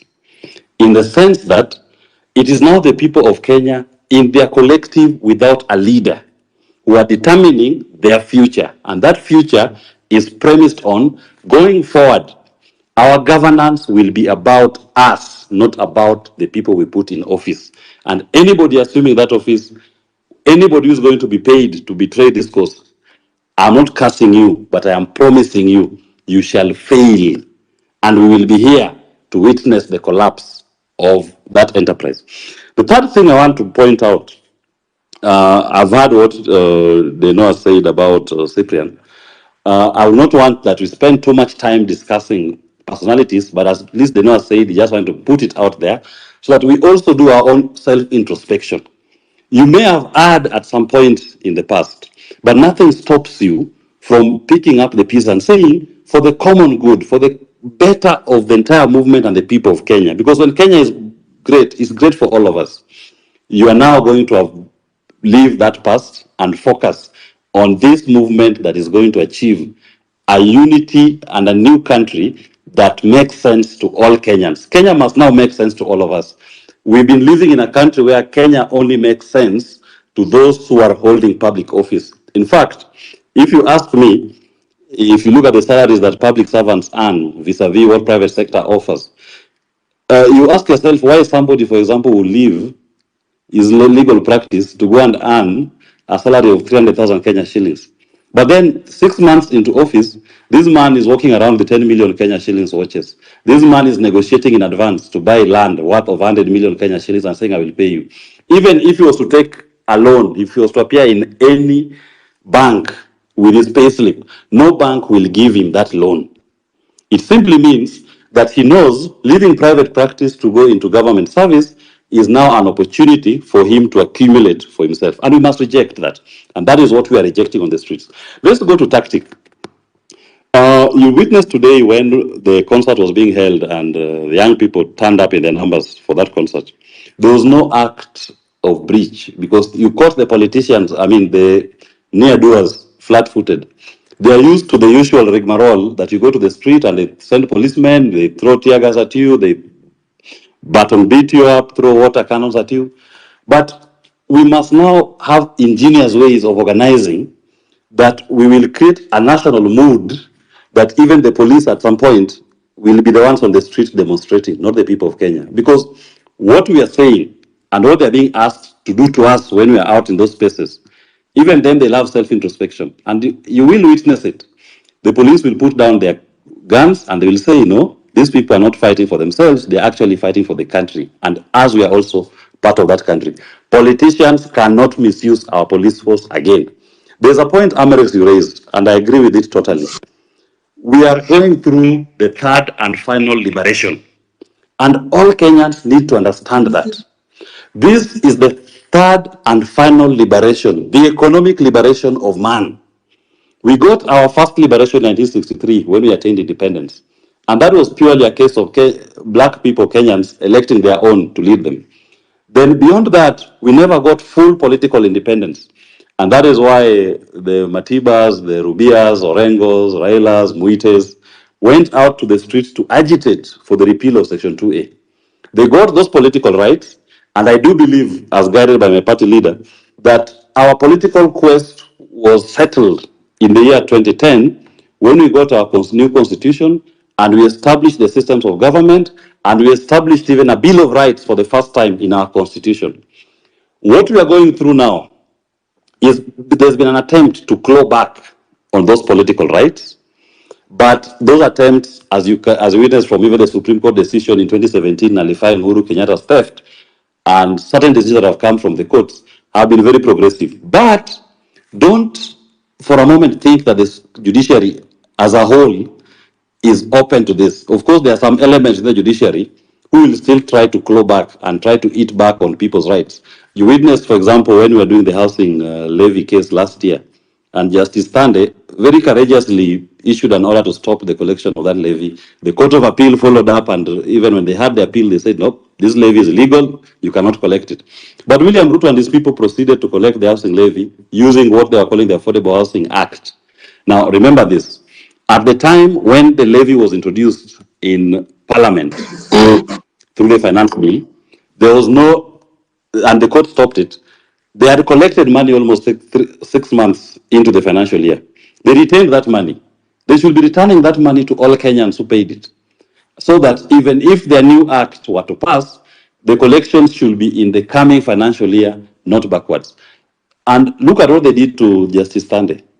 Within 2 weeks of a decision, she was transferred to Malindi to become the judge there, removed from the Constitutional Division here in Nairobi. And they hope that they are going to get judges who will be acting as gatekeepers when action is brought against executive excesses. We cannot relent. We will follow all these judges and make sure that they live true to our constitution. The final point I want to make, Amerix, is this. No, maybe before the final one, let me tie it to what you said. In this citizens' conversation, we must, at the point of electing a new leadership, make sure that we are also clear on the system of governance. Are we being undermined by the party system so that when people are elected, they are more beholden to their political party than to the people who elected them? Look at William Ruto and his Kenya Kwanza members of parliament. First, they go to parliament. Kenyans give them their views. 99% of the memorandum and the people appear before them tell them this finance bill is bad, reject it. They ignore. In fact, Kimani of Molo has the audacity to say we will not even touch that question of motor vehicle circulation tax. That thing must be in that bill. They proceed to pass it.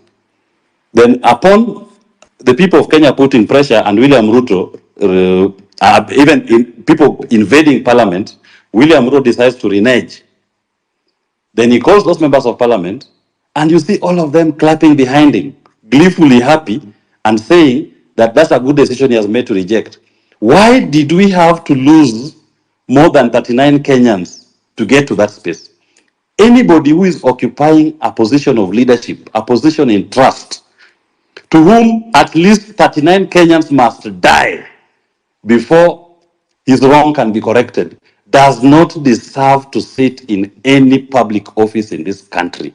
Those members of parliament are cast, and I cast them. And I say this, Kenyans must continue denying them audience in whatever space they appear, because they are no longer representing the collective will of the people who voted them. And I want to urge us, sometimes I see some of our compatriots attacking those who voted for Kenya Kwanza or those who voted for some of these MPs. The fact that somebody voted for Kenya Kwanza or an MP, don't take it that he is now beholden to that person. When somebody has withdrawn his vote, his support, we urge them to join the movement, because our enemy is not that person who voted. Maybe he was misled. He was lied to on election day. But now he has seen the folly of his ways and he has seen through. It's even encouraged that when somebody recalls his vote and says that this MP is no longer representing what I voted for, that is a person that becomes an ally, and you help him in his fight against his MP. So let's avoid cross-party or cross-voting attacks against each other. Our common enemy is William Ruto and Kenya Kwanza. Those are the people who have put us in this pain. The final point I want to make, and I hope my leader Jimmy, I had Amerix, you try mentioning him if he could join. The question that we are facing as a country, which William Ruto and his people are trying to avoid dealing with, is the question of debt. These people took debt from the year 2014. Part of that debt didn't land in Kenya. I'll pick the Eurobonds, for example. They took 2 billion US dollars Eurobond. At that time, Jacob Juma, there's a gentleman, I think it's called Owiti, and even David Ndi was in that group. ODM convened them, and they went through to trace the movement of that money. And right at that point, even threatened to lead Kenyans to storm Treasury building, to release where the money went. Upon that threat, Treasury released the first proof of payment. They released the RTGS form, which showed 1 billion Kenya US dollars was used to settle part of a loan that would be taken by Kibaki, and part of that money was paid into a CBK account. Correct, accounted for. The second part, 1 billion US dollars, at that time is almost 100 billion Kenya shillings. When they demanded for the information to be released, they released a form. It's in the public domain to date. And that form shows money moving from JP Morgan to another bank, and the account to which it is going in Qatar is redacted. You cannot see the name of the person to whom that money is being made. That is 1 billion US dollars in your debt books. In other words, somebody went to America or to the European market and took a Eurobond of 2 billion US dollars in your name. He made you to be responsible for paying that debt, and he did not apply that money to any project in Kenya. He did not procure parliamentary approval for that money. But what the Kenyan people ended up with is a responsibility to pay for that money. We did pay for that money sometimes, I think it was in end of June. And at that time, now when we were repaying for it, we refinanced it. We took a fresh one at an interest rate of 10.35%. At the time of taking in 2014, the interest rate was 6%. And there are so many other such loans which are taken in our name. If you go to our PFM Act, it is very clear. You can only borrow money for a project. You only borrow money for development. You are seeing Kenyan government every day issuing, every week they issue treasury bonds and bills. They're telling you this bond and bill is going to finance which project. You are just saying 20 billion floated. People take out that loan and they come back to you. When the bank takes these loans, they are using your money, using my money that I have deposited in the bank. Then they go to my government to take a treasury bill or bond that is not pegged on any project. Government takes it to eat it. Once they eat that money, the government comes to me and you and collects an exorbitant interest rate to pay for that loan. Now, interest rate is at 16%. When they take that interest rate of 16%, they do two things. Number one, you are burdened with a high interest rate that you're going to pay from your tax money. And number two, even if you wanted to do your own project as an individual, they know here wanted to go and expand his food business. He goes to the bank tells him, they know, I will only give you a loan at an interest rate of 22%. Why? Because the bank prefers to lend money to government because government will pay for that money and will come back to the people of Kenya as a sovereign to cushion it. They know it's seen as now a credit risk. In fact, you are not even wanted in that banking space. Now, many Kenyans cannot access capital because of government borrowing illegally in the domestic market, burdening Kenyans with high interest rates and denying them an opportunity to even borrow for their own private ventures. That is why you are not seeing any development. What today, as we speak, what is stimulating development in this country? If government is not doing any project, where is the flow of money? When I'm not putting up, expanding my law firm, or somebody is not expanding his business, where is the flow of money? Because I go to a bank to take a loan to put up a fish farm in Kisumu.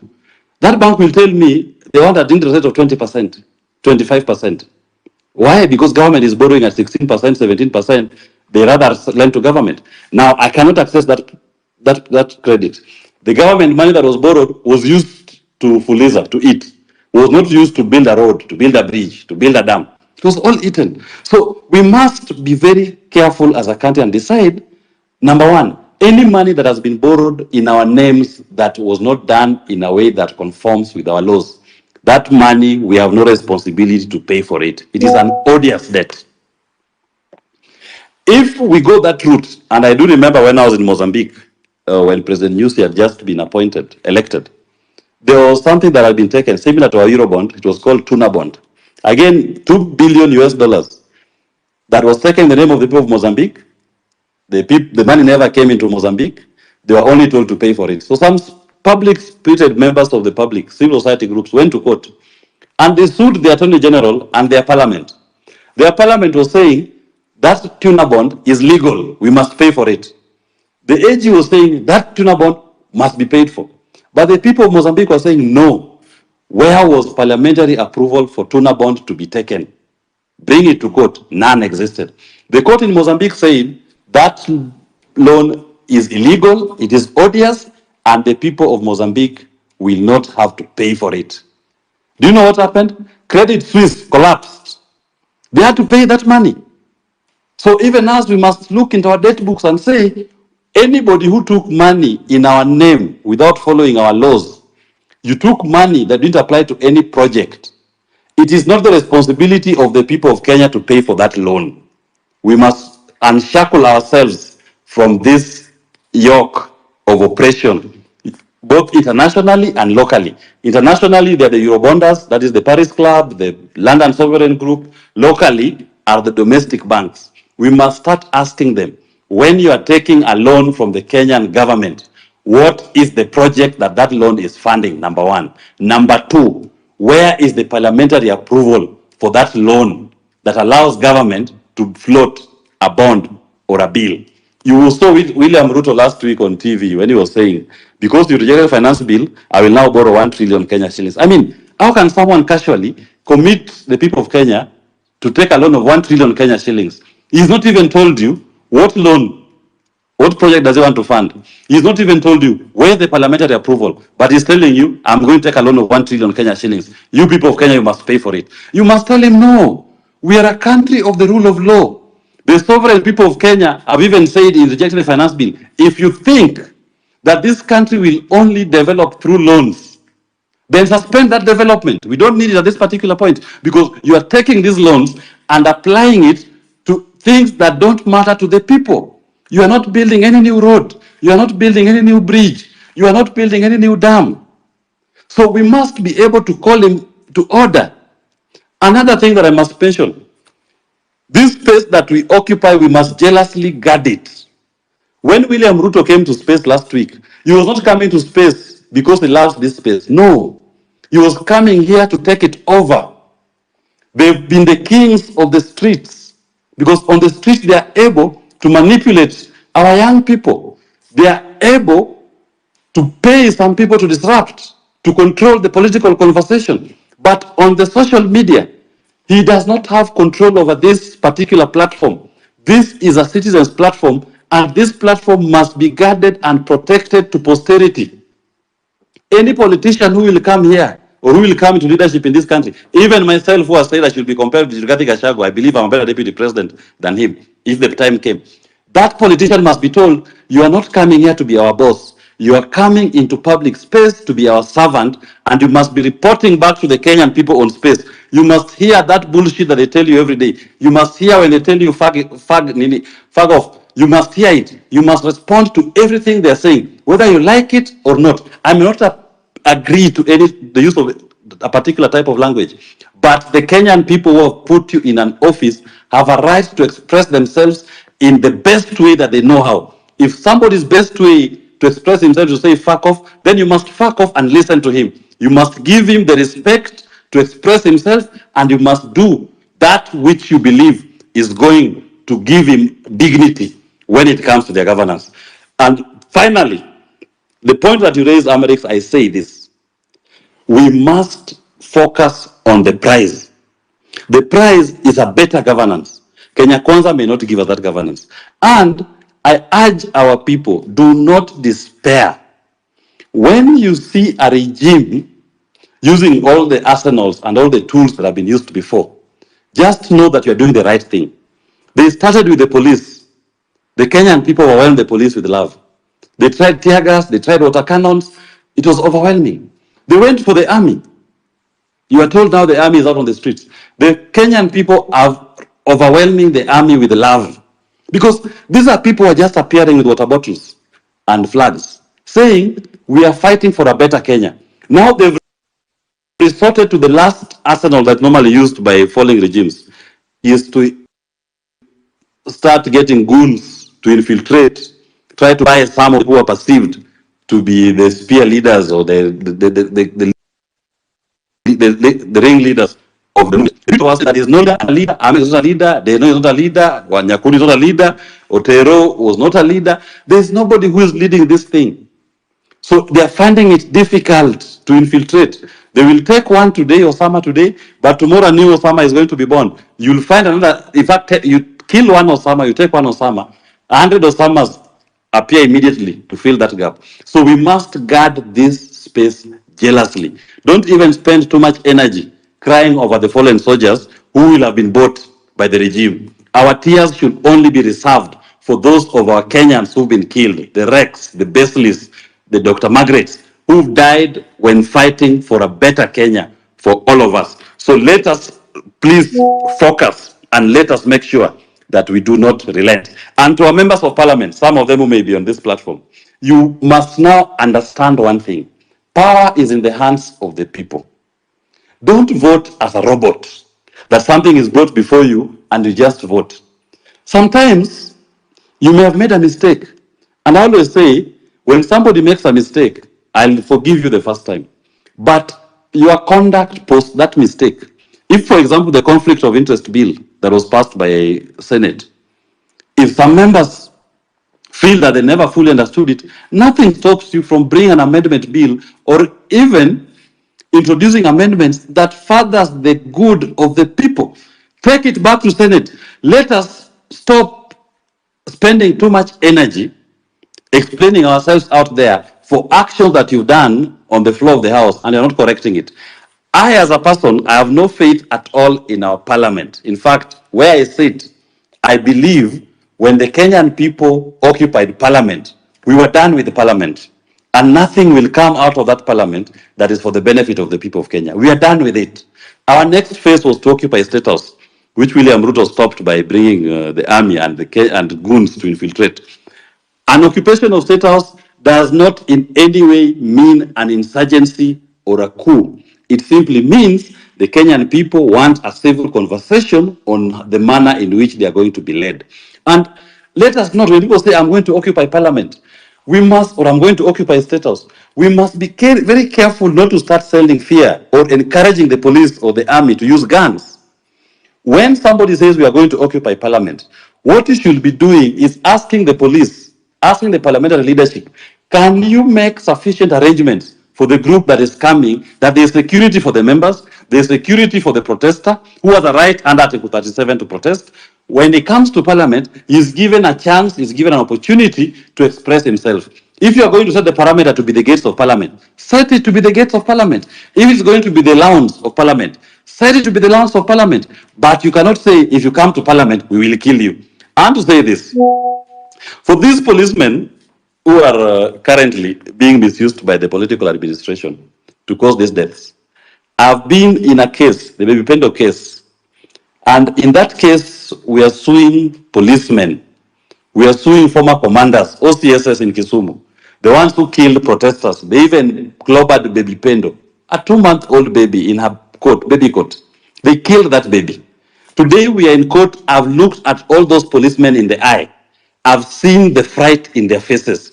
They are being charged for crimes against humanity. They are being charged under the International Crimes Act. And their charging has been approved by the DPP. Those people are now crying in the Constitutional Court, asking, pleading not to be allowed to take plea. So even to Kome, even to Bungei, when you are deploying police and you are encouraging the killing of Kenyans, please note, when the time comes for you to answer for that, William Ruto, Kimani Ichung'wah, Ndindi Nyoro, or whoever you think is now sending you to do these things or is protecting you will not be there. You will carry your cross alone. Yebe is in court crying today over Baby Pendo. He is facing his day to answer to those charges. And we must document all these atrocities. The beauty is that criminal law, there is no limitation of action. I can sue you today, I can sue you tomorrow, I can even sue you 10 years today, even 30 years today. I can even wait for you to retire before I take you to court. And you will be called to answer to these charges. So anybody who's listening to me, if you come across any police atrocity, any misconduct by a unit sent, just collect the evidence. They may have the gun today, they may have the power today, but tomorrow they will not be holding that office. They will be called to account. And we must use all avenues available. I know there's a team of Kenyans who've even thought of going to the ICC so that the states can open an inquiry into Kenya. Because what we witnessed, this is not police controlling riots or demonstrations. This is a case where somebody has issued an order to the police to go out to civilian population and to exterminate them. When you have men wearing balaclavas and running around in a double cabin pickup, and they're covering their faces, carrying assault weapons. That is a death squad. That is no longer about controlling crowds. That's no longer about providing police. And those are issues that we must take up to either our local courts or even higher courts. And we must push to the end. We cannot at any point, even me if I fall down and die today, this movement that the people of Kenya have started is bigger than me. It is bigger than William Ruto. It is bigger than Gachagua. It is bigger than anybody who has occupied this political space or anybody who has ever represented the people of Kenya. We must now give the people the right to determine their destiny. And that opportunity is here. Thank you very much, Amerix and the host. Unless there's any question, I'll hand over back the mic. Thank you. All right. Ooh. I have learned a lot. Thank you very much, Wakili, for that. I want to bring in, Salasia, we don't allow politicians to speak here because politicians have destroyed our country. Politicians have polluted our society. And you have requested me, you said you have something very important you want to say. And I listened to you because you voted no during when the finance bill came to the house of the floor of the parliament. Can you speak, Peter? Asante. Kwanza, let me just begin by saying thanks for the platform that you have created. Indeed, when I just started listening from the word go, when you gave your remarks, I was so much impressed because you touched somewhere whereby there is a mess. We have been just trying to talk, but there is a place that where Amerix you touched so deep. And this is the where we need now to go. And this is the time. Because number one, all these problems that we are facing, it is because of we have lacked a parliament that is vibrant, a parliament that can hold executive on serious oversight. Because when the constitution was made, maybe I'm not good a historian, but you're all aware that we have 3 arms of government, and each arm has its own roles.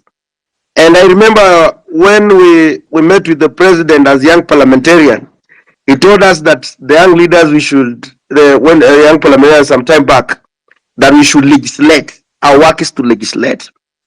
But so surprisingly, you find like if there is a controversial bill that has to go through, you will find like the members you meet with, like you remember last time we had people like Narama, they had made a deliberation position that I'm going to vote no.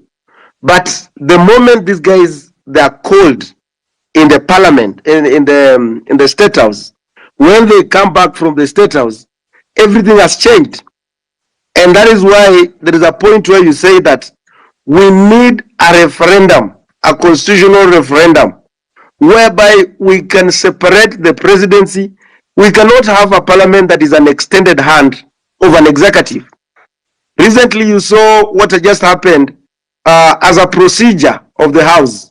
We never have, we're not used to have, we always have the House business.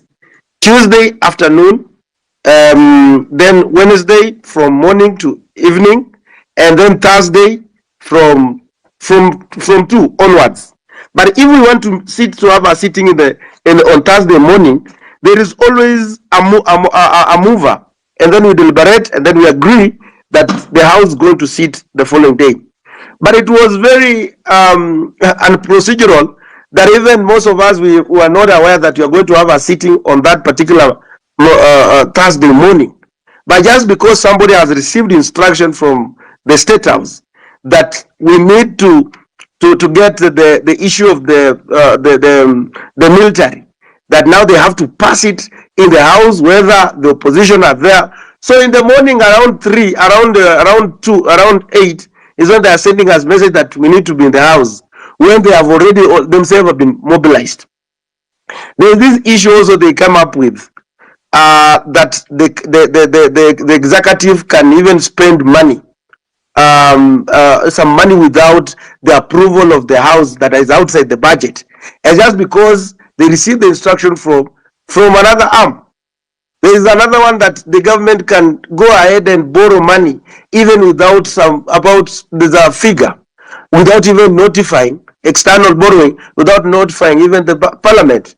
So you note that there is a problem, and this problem must be sorted out. There is no independence in the parliament, and that is why I just asked Amerix to request me to come in so that I can also explore, because we are there, like with the first time MP.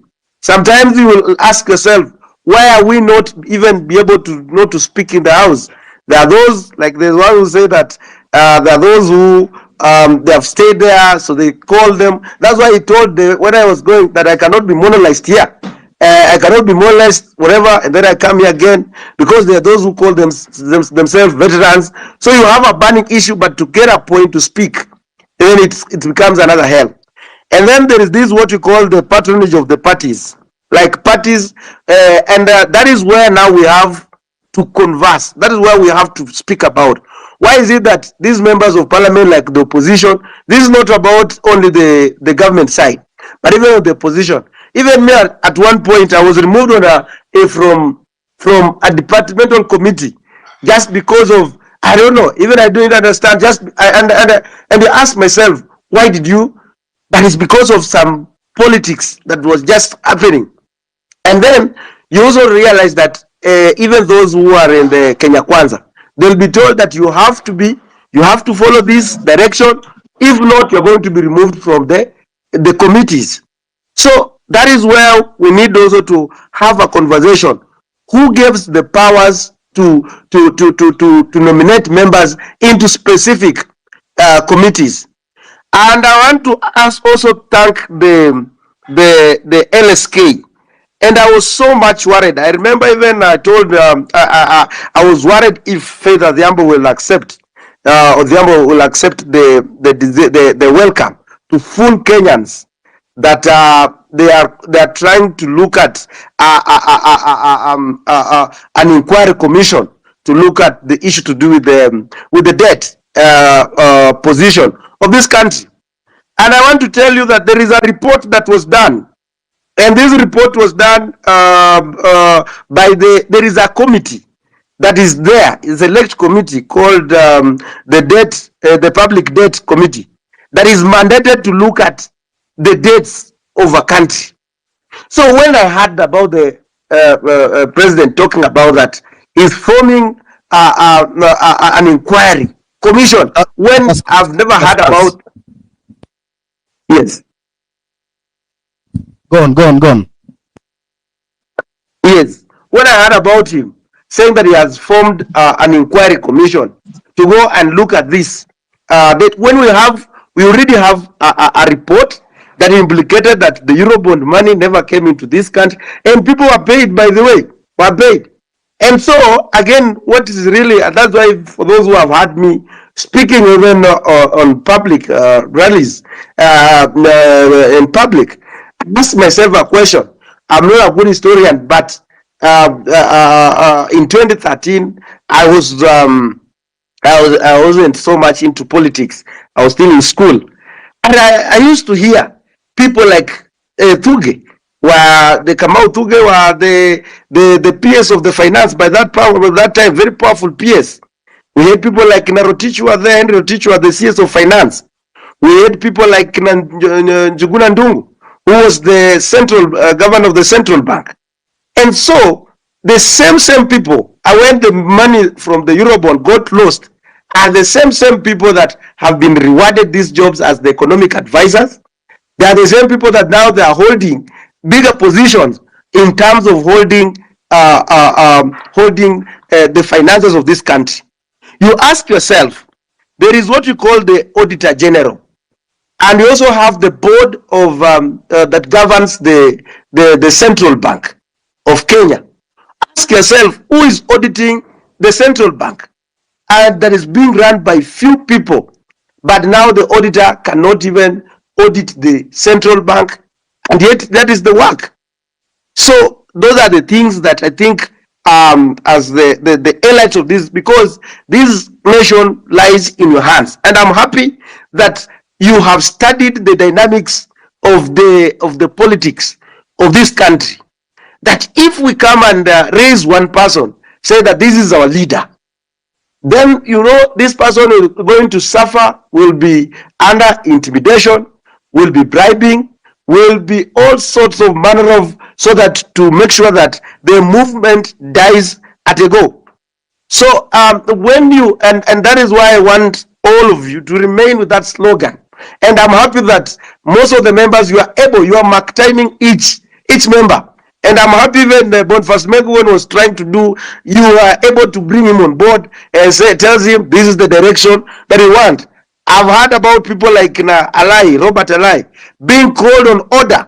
You have to make a position. You don't need to have someone to come and discourage the people, because these people, they're and again, you remember the last Finance Act of the Finance Bill, or the Finance Act of 2023. In the House, there is what you call the Business House Committee. The Business House Committee is the one that is mandated to give members on the business that are going to come into the House to be discussed. It is so much unfortunate that even it is unpredictable. If someone wants to pin you down, they will tell you that we are going to vote. Like last time, we have not been notified. Like, we knew voting is going to be next week, but our leader, who is there, has not communicated to us, telling us that now there's going to be voting on this particular time and day and time, so that don't go away. So you just find at the moment the voting starts, and that's why finally in 2023 Finance Act, most of the people were in the House, but they never voted, because walikuja wanafunga mlango, and that is it. So I just wanted to highlight those issues, so that at least it can also give you direction as you. But this is the time for you to call upon the referendum and fix some of the things that you are seeing. Because look at the last thing that I just want to tell you, and I'm happy that this is the thing. I'm in the Committee of Agriculture. When I'm in this Committee of Agriculture, we were mandated to have a report, and we worked in all the cereals board in this country, trying to look at the facts that whether there was on the issues of the fertilizer.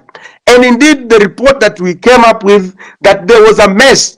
The soil that was being sold to the Kenyans, the issue of the scandal of fertilizer. So when we brought this report on the parliament, they just put it that side. No one used it. And then these people are working scot-free. So thank you so much for bringing it for us. Thank you very much. But I want to put it to you that the entire nation is so disappointed with the House. The entire nation is so angry with the parliament. And the only thing the nation wants right now is that parliament should be recalled, the whole of it.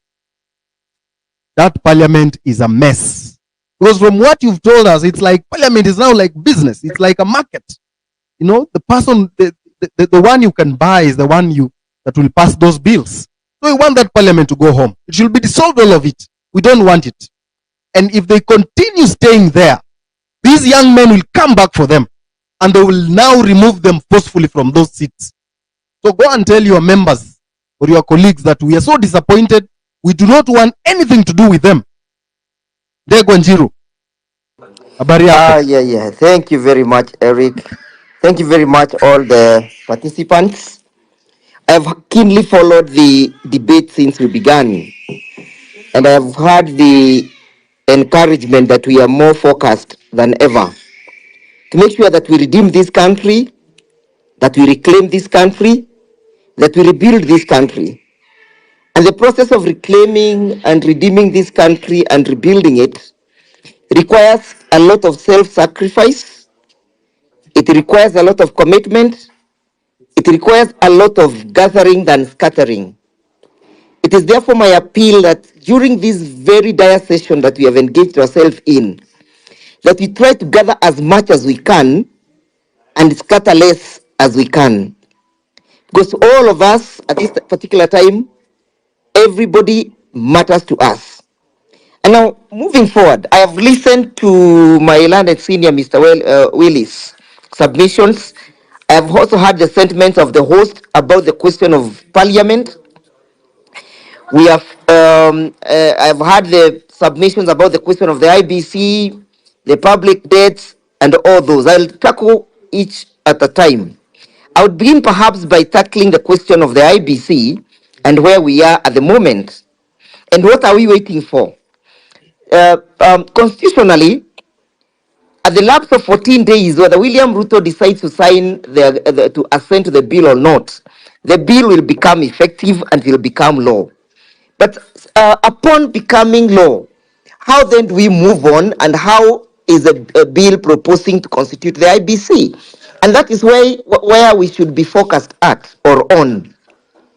I submit that when you look at the bill, they changed the criteria of constituting the IBC, and they proposed that the constitution of the panel that will select the commissioners. They said, one, the political parties will have serious role in participating in the manner in which the commissioners will be selected. For example, the political party liaison committee, which is a liaison committee that is constituted of all the registered political party in this country, notwithstanding whether those political parties have complied with the Political Parties Act or not, they were granted an opportunity to appoint 3 representatives who will sit in the panel to select the commissioners. Kenya Kwanza was equally given 2 slots to select the commissioners. Azimio was equally given 2 slots. 1 slot, I think, is going to the public, members of the public. But the question is, this is a very important panel that will reconstitute the IBC. We are in this mess because the IBC decided to ramble down our elections. The IBC decided to take the direction they took. So are we waiting and are we watching the country taking the same route of constituting an IBC that perhaps may not have the integrity that is required to oversee a secure, a fair, a free and fair elections? I am calling upon you, brothers and sisters, that we focus on this particular panel. The panel is the one that is mandated to appoint the IBC commissioners. Who will sit in those particular panels? Who will sit there? Because the person of who sits determines how the election will be conducted in the future. Equally, it will also determine whether or not the commissioners that we shall be constituted will be people of integrity, people who meet chapter 6 of the Constitution. That is to mean, even if we were to say that we are now beginning to recall our members of parliament, again, the IBC, which is the commissioners, will play a major role. So I am calling upon you to be on watch and on the outlook as to which individuals will sit in those particular, in that particular panel for selecting the IBC. Number 2, on the question of parliament. Yes, it is true, parliament has failed this country. It is true, parliament is an extension of the executive. It is true that parliament is a moribund. In fact, Baba keeps on saying ni hanisi. But the question is, strategically, what should we focus on first? Should we focus on the ineptness of parliament, or should we focus on making sure that William Ruto goes? And then if we are therefore to look at those 2 dynamics, if we are to say that William Ruto must go, 1, by way of resignation, if you look at Article 146, which calls or which speak about the resignation of parliament, it is constitutionally incumbent that a resignation of a president cannot be tendered in the absence of parliament, because the constitution says that it is the Speaker of the National Assembly who shall receive that resignation in the event it arises. I do not see in my own thinking William Ruto ever tendering his resignation. Ako na kichwa ngumu sana, huyo mtu hawezi resign. So the question of resignation is almost a tall order for us to keep on pushing on it. But the other question is, do we have other constitutional tools that are available in the Constitution that we can roll into motion to make sure that William Ruto does not get to 2027? Because that is our issue. I submit that yes, we have a constitutional tool that the people can use, and it is a tool of impeachment. If we are to say we shall apply the tool of impeachment to take William Ruto home, whom or who shall participate in this process of impeachment? Again, it is Parliament. Parliament plays the major role. It becomes the playing ground where this impeachment will be manifested. So you realize that if we focus on parliament and we focus on William Ruto, then we shall be losing the battleground in those two fronts. In my view, parliament as it is currently can be redeemed. And it can be redeemed from William Ruto by applying a lot of pressure on them to make sure that they were elected for purposes of representation of the people and not to represent William Ruto. I have seen a lot of I've seen a lot of serious paradigm shift from the members of parliament, from how they behaved when the bill was in parliament, how they behaved when they passed the bill, and how they have now behaved when William Ruto declined to assent to the bill. They are actually apologetic. I have also seen a paradigm shift because ya historia kusalimiwa kila wakati. So it looks like if parliament is pushed to a corner, it looks like they can take a route, they can take a turn and start supporting the people. That is to mean, therefore, if we are to take the tool of impeachment as a tool of making sure that William Ruto does not get to 2027, as a means of dislodging William Ruto, Parliament becomes an integral player, and we can make sure that we push them the way we pushed the finance bill, so that they may then vote with the people. That will also give some impetus and some vocal point to the revolution. Remember, the revolution is fizzling out because we do not have a vocal point. We do not have something mali tunalenga sisi wote. When the revolution was high and up in arms and in high spirits, we were all focused on the action of parliament in respect to the finance bill. If we give parliament another burden of impeaching William Ruto, it means that it is going to rekindle the spirit of the revolution, and the people will start focusing on the question of impeaching William Ruto.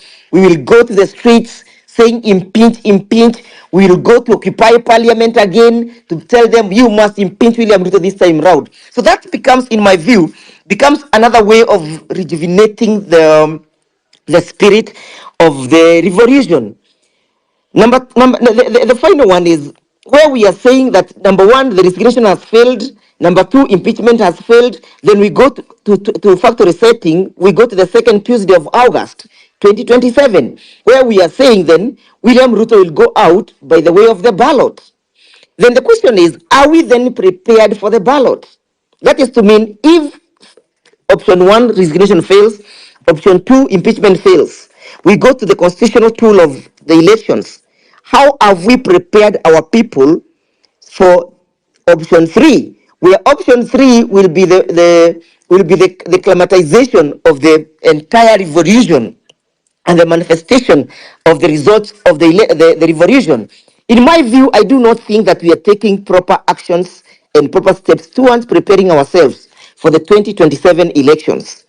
In my view, we need to make sure that people get the most crucial tool of making them ready for 2027, and that is the national identity card. The national identity card is the key to the warehouse that will send William Ruto home. How many Gen Zs have registered as a citizen of the Republic of Kenya?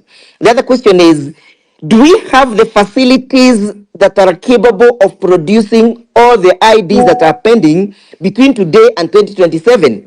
And don't you think William Ruto will sabotage our revolution by making sure that the facilities are not available?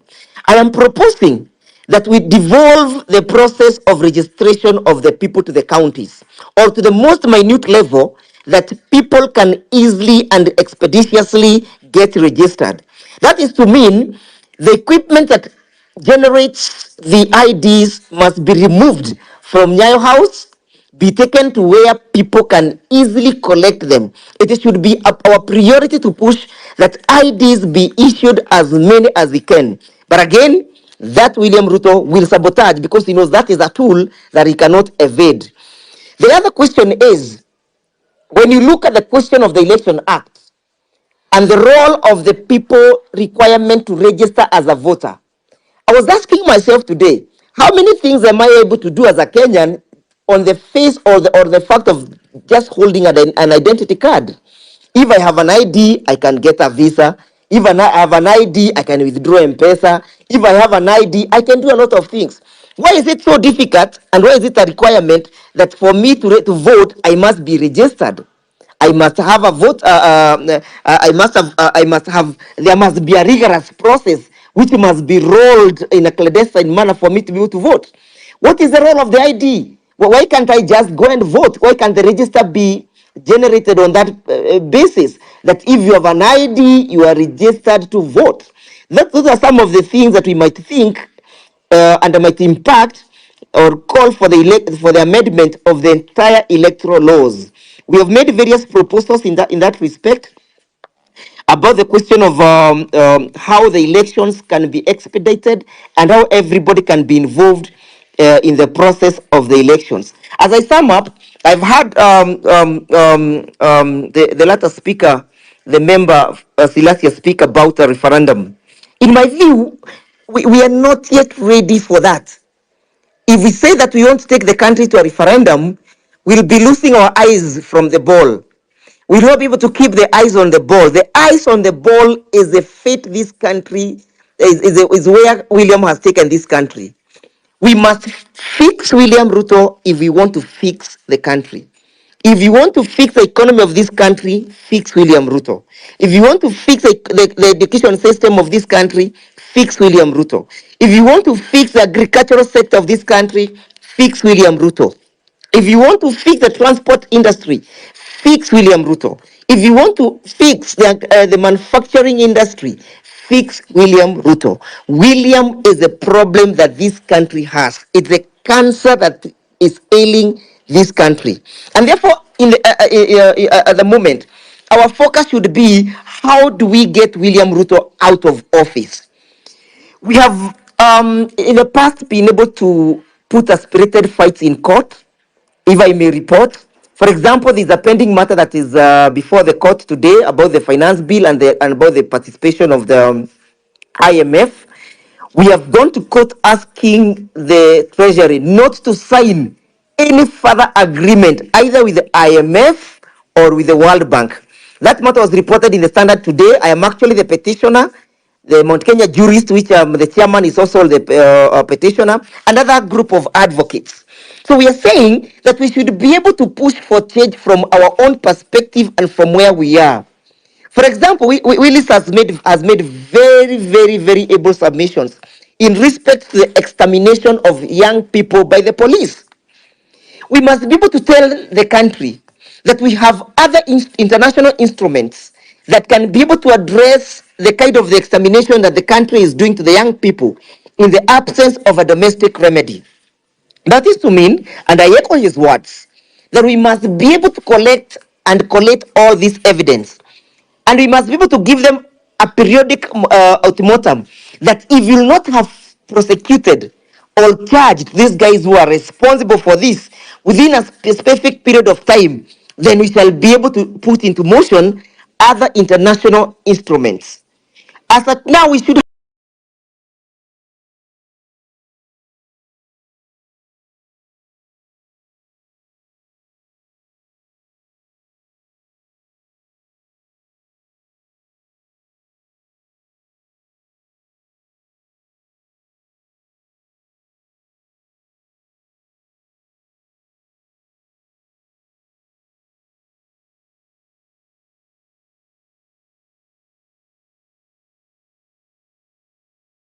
have actually nyumbani na hizo bunduki anaenda kivyake, and we shall go for them where they shall be at the time at the time when these processes shall be unfolding. In my final submission, it is true that if you took a debt and the debt was registered in our books and the data is not reflected in this country anywhere in either project, then you should be prima facie liable for that particular debt. The country should not be made to carry the burden of those individuals who enriched themselves with our public money. The moment you go and take a debt to enrich yourself, you have breached the social contract between myself and yourself. That is to mean the liabilities that accrues therefrom from that particular debt are accrues to you as an individual and not to us as a nation. And finally, what is this William is saying? That is appointing a task force to review the debts. What was he paying? Hasn't he told us that he has been paying debts? Kwani amekuwa akilipa nini? Has he been paying things that he does not understand and things that he does not know? So in my view, huyu jamaa anatuchezea. We should keep the fire burning. We need to move on. We need to fix William Ruto, and we need to make sure that he understands the question of the sovereignty of the people. The sovereignty of the people is supreme, and that is why we're able to address you at this particular time freely. The moment we dim this light, the moment we fail to support the movement of the revolution, I think the revolution will fizzle out. The young people will get fatigued, and then they will lose the cause. So we must also begin to call other people who are not directly involved in the revolution to also take part by ghost laws. We need even to have strategies of serious economic sabotage. If we know that unauzanga mayai na hii mayai yako inakujanga hii supermarket fulani, we should be able to have a strategy of economic sabotage. It worked very well in America during the civil rights movement. People boycotted, and the effect was felt. If we know a company that sells particular kama ni soda inauzanga na wewe umetoka huko America na umepewa debt yako na unasupport huyu jamaa, we should be able to say don't take that soda. Why should we not be able to say, ile siku nyingine alikuwa huko nilisikia alipewa sijui mapesa zingine za kampani zingine hapo, sitaki kuzitaja saa hizi mimi, lakini hizo kampani tunazijua. It means they are supporting him. Why should we continue supporting their products to support a tyranny or support a dictator who is sabotaging our economy?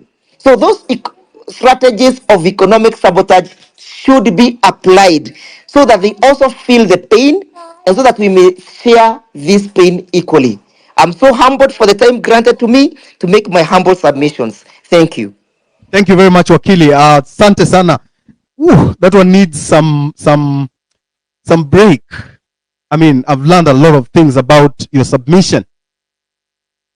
We are a country that is carrying debt that we don't know what it is paying for, who borrowed the debt, and why. Someone asked me the other day that the government is not creating jobs. The government does not create jobs. The government creates an enabling environment for you to create a job. Kazi ya serikali ni kukupatia environment poa ndio ufanye kazi. Serikali ikiandika daktari, haija create kazi ya daktari.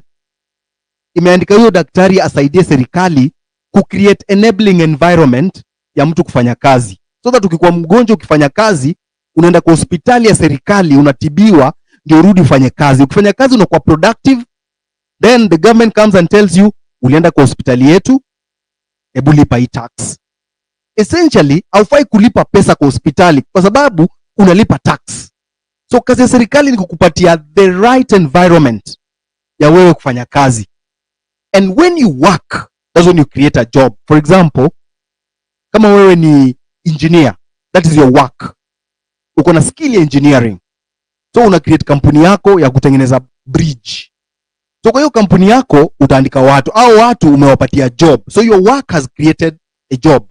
So serikali kazi yake ni ku create environment ndio wewe ufanye nini? Thrive, uko productive. So when you are productive, ndio serikali inakuja nasema, jo hapo umekuwa productive, hebu nipatie hata 10%. Lakini tuko na serikali yenye inakuitisha 10% hata kama hujakuwa productive. So serikali kama hiyo tunaita predatory government. It is like a predator, ni kama vampire. Aioni ukifanya kazi, uko nyumbani umekaa. Lakini inakuambia file returns. How do you file returns na unataka kazi? Inakuambia file nil returns. Sasa walikuwa wamefika ile level ya wanataka kuangalia kwa M-Pesa yako. Mimi nimekuja kwa inbox yangu, umesema umelala njaa. Nimekutumia 200 ili ujisupport. Wanaingia kwa M-Pesa yako wanasema ulipata 200. So kwa hiyo 200 tupatie shilingi 20. Usipopeana hiyo shilingi 20 by 30th of June, wanakufungulia mashtaka. Ile siku utapata job, unaletewa barua unasema haukulipa tax miaka fulani na tunakuitisha penalty ya 80,000. That is predatory government. and we must stand up against this predatory behavior ya serikali yenye tuko nayo saa hii. We must stand. That's why wakili amesema we keep the fire burning. Na kuna strategies mingi. Kuna watu wata protest, kuna watu huko nje, kuna watu wata raise heat hapa kwa digital platforms, kuna watu wata boycott, kuna watu watakuwa na slow inatoja wata go slow. Kesho madaktari wanaenda MOH. It's part of the revolution. Si ati mna separate mnasema hao ni madaktari. Madaktari wanaenda MOH kesho Afya House. Inafaa wale wenye watakuwa waende wa support. That is just putting the pressure. Na aim ya madaktari ni moja. Ni kupoke holes kwa hiyo cabinet, kwa sababu hiyo cabinet iko na watu filthy. Jana mwana cabinet secretary fulani ameshikwa huko na bibi ya mtu, amepigwa mangumi. How can a whole cabinet secretary, ule ambaye anabeba value ya country yetu, unapatikana kwa hoteli na bibi ya mtu, unapigwa mangumi huko, unaibishwa huko? So it is not true that the president is saying ati cabinet yake ni safi. It is dirty, and I think this is the worst cabinet secretary in the cabinet office in the history of this country. Hata ya Moi haikuwa mbaya hivyo ya 1990. So Tontenas, you said you want to sing something. Can you sing something as we take a cup of water, a glass of water, and then we come back? Yes, sir. I'm on. Can you hear me? Yes, we can hear you, sir. Introduce yourself. Yes, you are a young man. You're a Gen Z. How is the music? I'm not a Gen Z per se. I'm a millennial. All right. Yeah, my name is Alan Shioso, but you can simply call me Shio. That's easy. Yes. I'm a performing artist under this entity called Tontenas Entertainment. All right. And basically, I do advocacy through performing art. That is playwriting, acting, directing, music directing, and singing. All right. So today I'll do an original piece. Before you go to the original piece, how is the environment? Is the government giving you a good environment to escalate your talent? Not really per se, because as an artist, I believe change can only come through structures. Yes. And so far, we don't have structures. Even when we try to put up suggestions, they are not being followed to the core. So I believe the best way is having structures that will elevate the creative economy. All right. And so that artists can be sustainable. And I'm on course doing that under Kenya Cultural Center, incorporating Kenya National Theatre. And I hope for starters, this blueprint that I'm trying to put across will make sense, because my passion is creating a sustainable environment for the creative economy. Because as a practitioner in the theatre space, as a performer, it's really hard. At the moment, even since COVID came in, it has been worse. But we keep on pushing. Yes. All right. What about Talantahela? There's something called Talantahela. Talantahela, from my point of view, I've only seen its impact on the awarding of thespians under Kenya Theatre Awards. So far, that is what I've seen. But from my point of view, I feel awarding theatres at an accolade point of view is not really sustainable.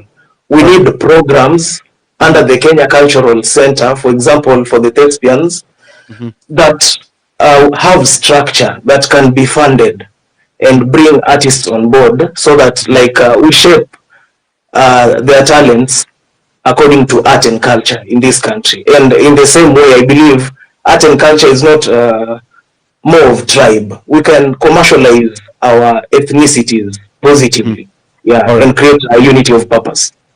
Right, go on, take it over.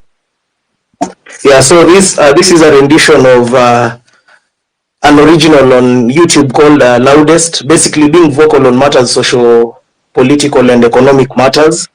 But I'll do the vocal part of it. The original piece is incorporated with other artists, and it's more of pop and street sound. So stay tuned for Sema Tena.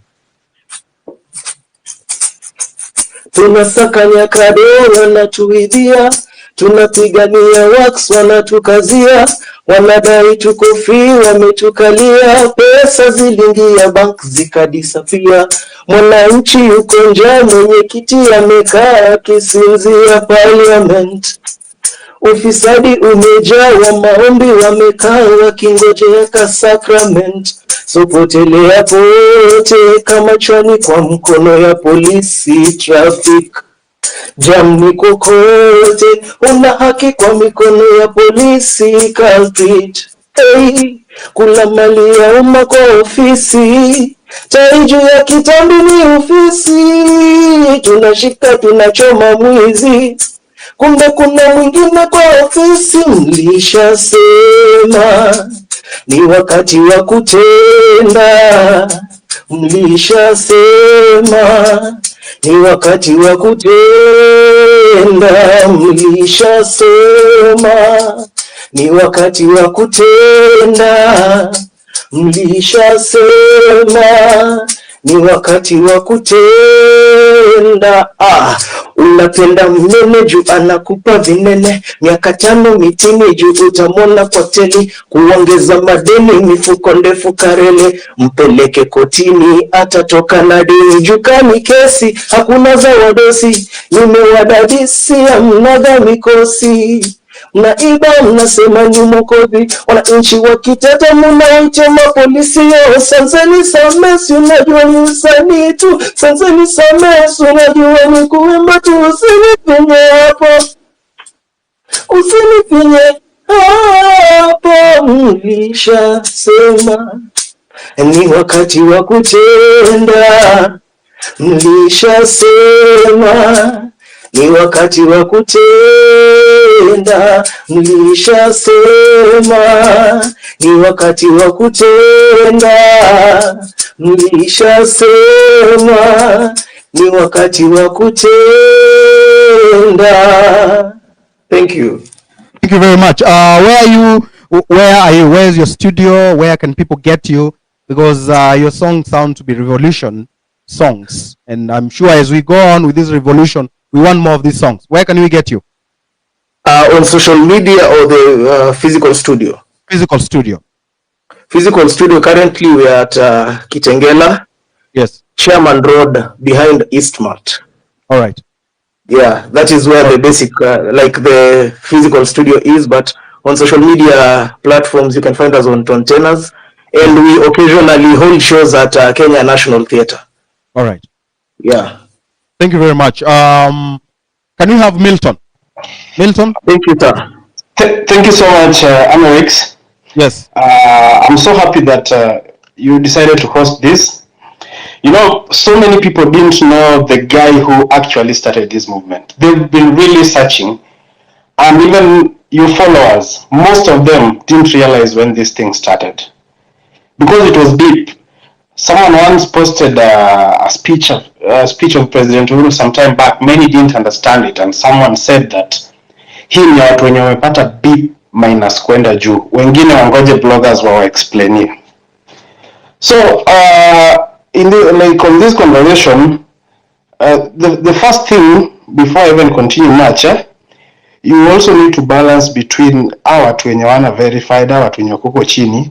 Tumezoea kuona wanasiasa and wherever in the public platform. These other people can also give you different opinions because they're in the different part of the country, bringing up this assembly. It's like assemblies in different parts of the country.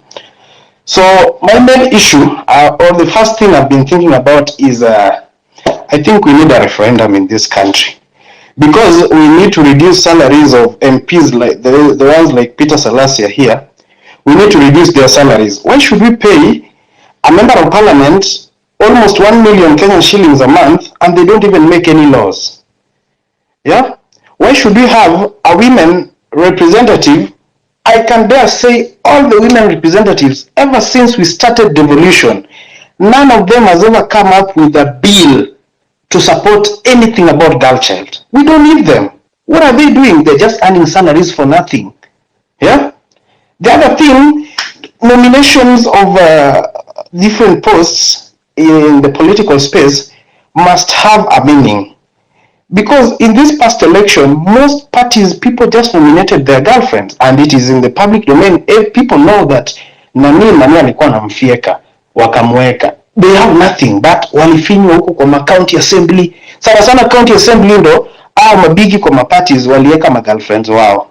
And people know it, and it is so sad. People earning money, they don't bring any bill that changes the government, like the lives of the ordinary citizens.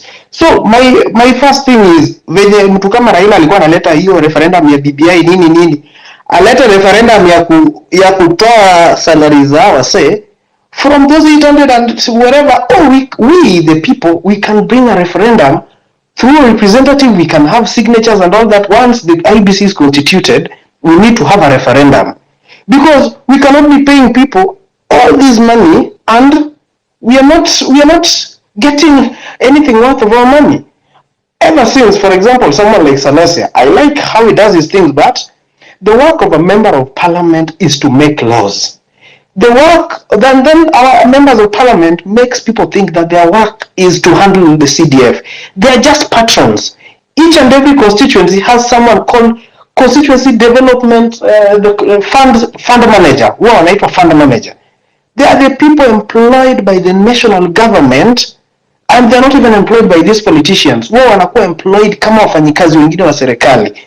These are the people who should be doing everything. And MP anaweza peleka tu proposal like mnijenge barabara kutoka hapa hadi hapa hivi na hivi. But people think that CDF is the work of a member of parliament. It is not. So if your parliamentarian or your member of parliament up to this moment has not brought any constructive bill to the house, you should send that work of home. Don't tell me that this guy ati anafanya kazi mzuri kwa ground. Hiyo ni kazi ya CDF board. Yes, MPs are just patrons, but because of the vultures and dictators they make you guys feel like it is them doing everything. It is not them. This is the job of those fund managers pale chini. Ni ile kozua wanaogopa wanasiasa wanashindwa kufanya something against them, but members of parliament wanakuwa tu patron wa hizo nini. So we need to reduce salaries of a MCA anafaa kuearn at most 70,000. A member of parliament, people like Akina Salasia, they should be earning 200,000 maximum. Yes, the president should not earn more than 500,000 in this economy. Yani tunaomba pesa, yeye mwenyewe anakuja juzi anasema tunaomba 1 trillion. Tunaomba aje 1 trillion tukulipe mshahara ya hizo millions. Why are we paying them? Why are we paying spouses of these guys? They say that they are not going to allocate funds to these people. How are we going to know that they are not going to allocate funds? Yeah, how are we going to know that they are not allocating funds to those people? Yeah. He said that during his last speech, he said that they are going to reduce advisors by half. Yes. Atatoa list ya majina ya watu wenye anaenda kureduce. Hizi vitu tu ni PR. You get? Huh? Yes. Hizi vitu ni PR. Another thing I wanted to say. I've talked about referendum, I've talked about salaries, and there's something that came into my mind when Ombachi was talking. Yes. I need him to, if he was a good student of the posts, Amerix who are a post, he could have known that he's also been working with very bad people. First of all, Safaricom has not been good. See, him and Amanda, they've been bad. So he was also working with very bad people. He needs to know that. Secondly, he's working with even Royco. Royco is killing our people. It is the truth. Yes. It's just like this Colgate, this Coca-Cola. You get it? Any fluoridated toothpaste in a tourism, we don't need to work with them. We can find ways of earning in other places.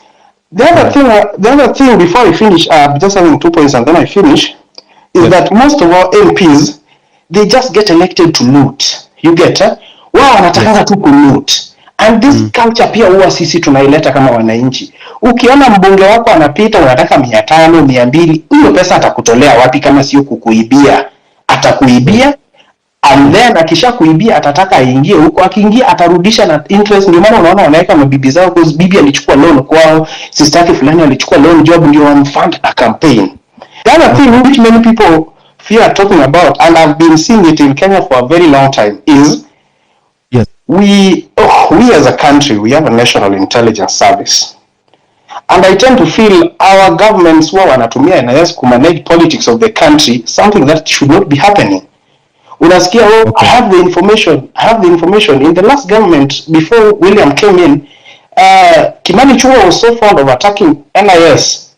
Yeah, he seemed to be having a lot of information, and I'm like, We shouldn't be managing politics with this. Let them do their job. Let them protect our country. But they should not be put into this problem of managing our politics.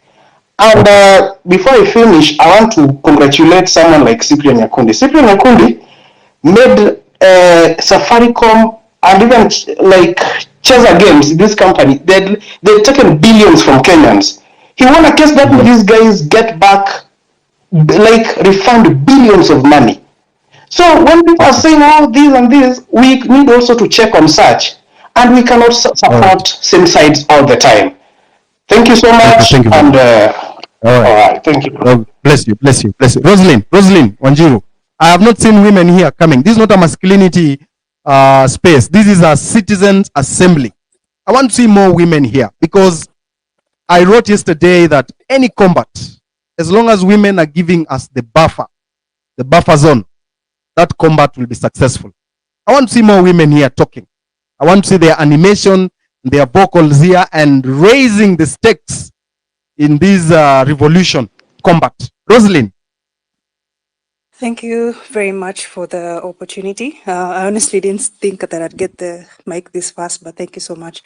Thank you to everyone who's tuned in tonight. I think the breadth and the depth of the thought that we have is quite robust for us to think through going forward. And we have valid points even as we think about taking this revolution even beyond the streets, right? So I'm going to make my How much time do I have? I think I'll try to keep it to 3 minutes.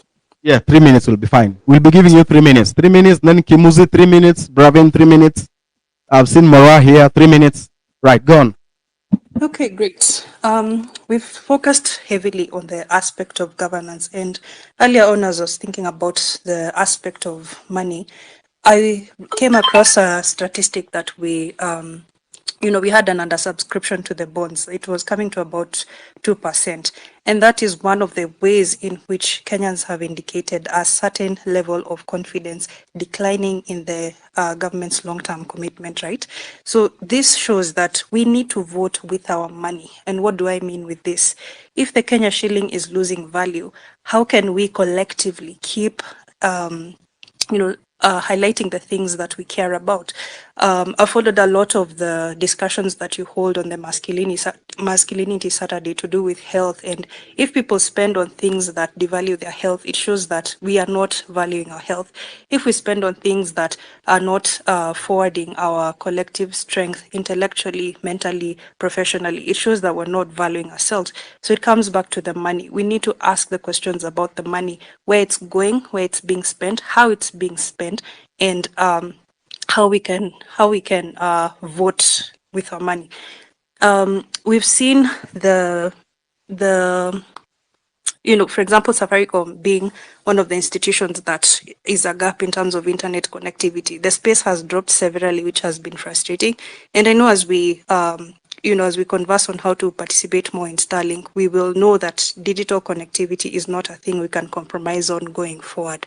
In terms of parliament, unfortunately, we've seen the problems of committees and overregulation. This needs to end because for businesses which are not able to plan for 5-10 years, thinking in terms of continuity and sustainability in the country, this has to be a thing of the past. We can't keep revising our plans, revising our budgets, and revising our compliance every year. That should end with this, hopefully, revolution as we think about building sustainable businesses in Kenya. Thirdly, it's that in terms of the money, we need to rethink how we are investing, how we are saving. If we're all saving in for example, banks and money market funds, and yes, these have been valuable, but if we are not getting returns that are above the rate of inflation, we are losing in as much as we are trying to work harder.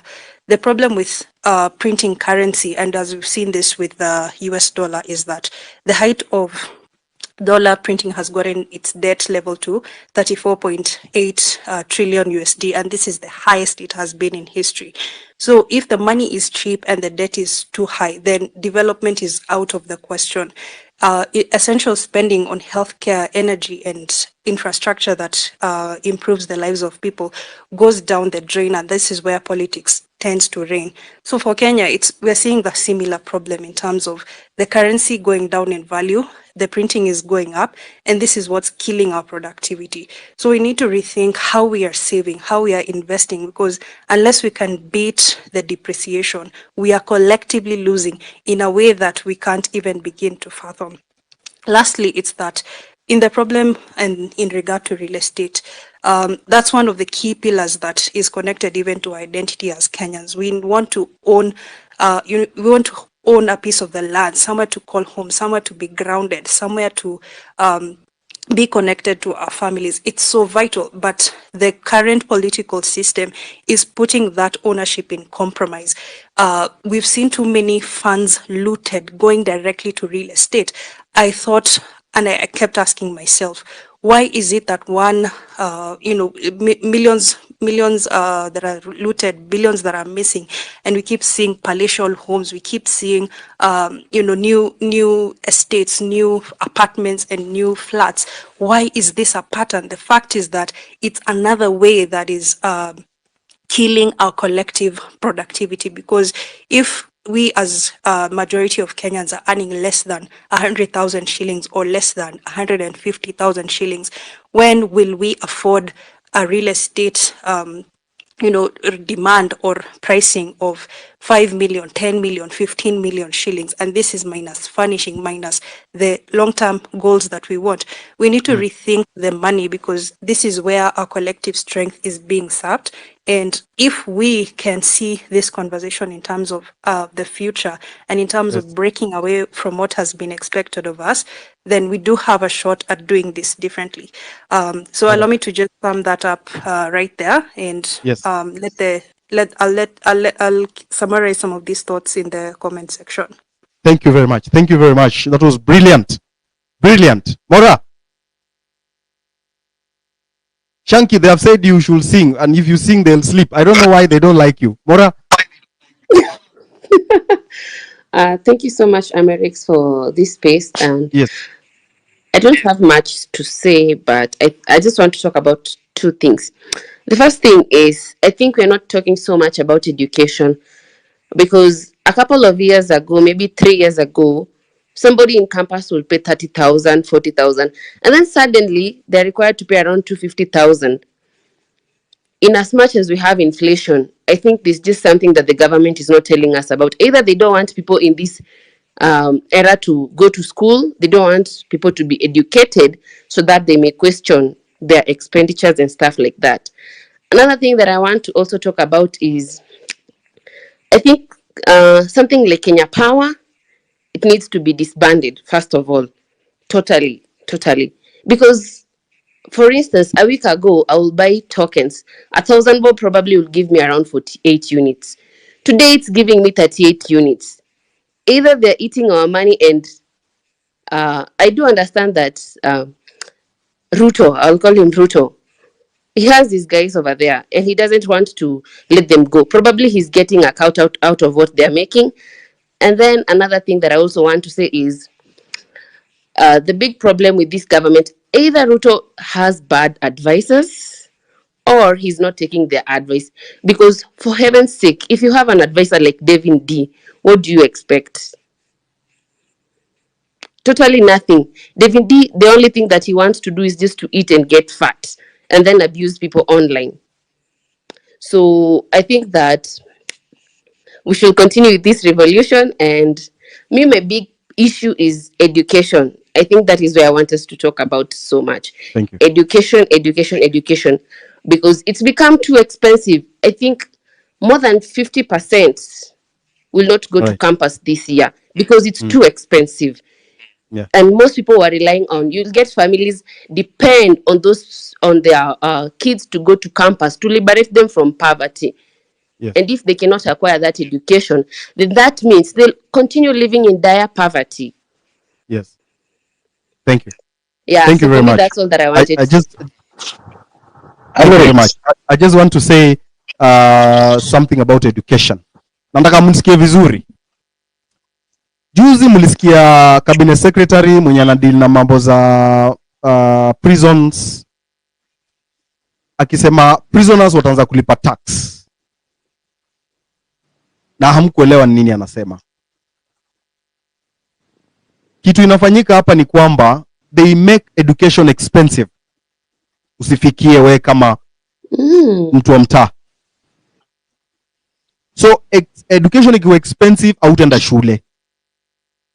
Kama utaenda shule, hautapata opportunity ya kupata job na nini na vitu kama hizo.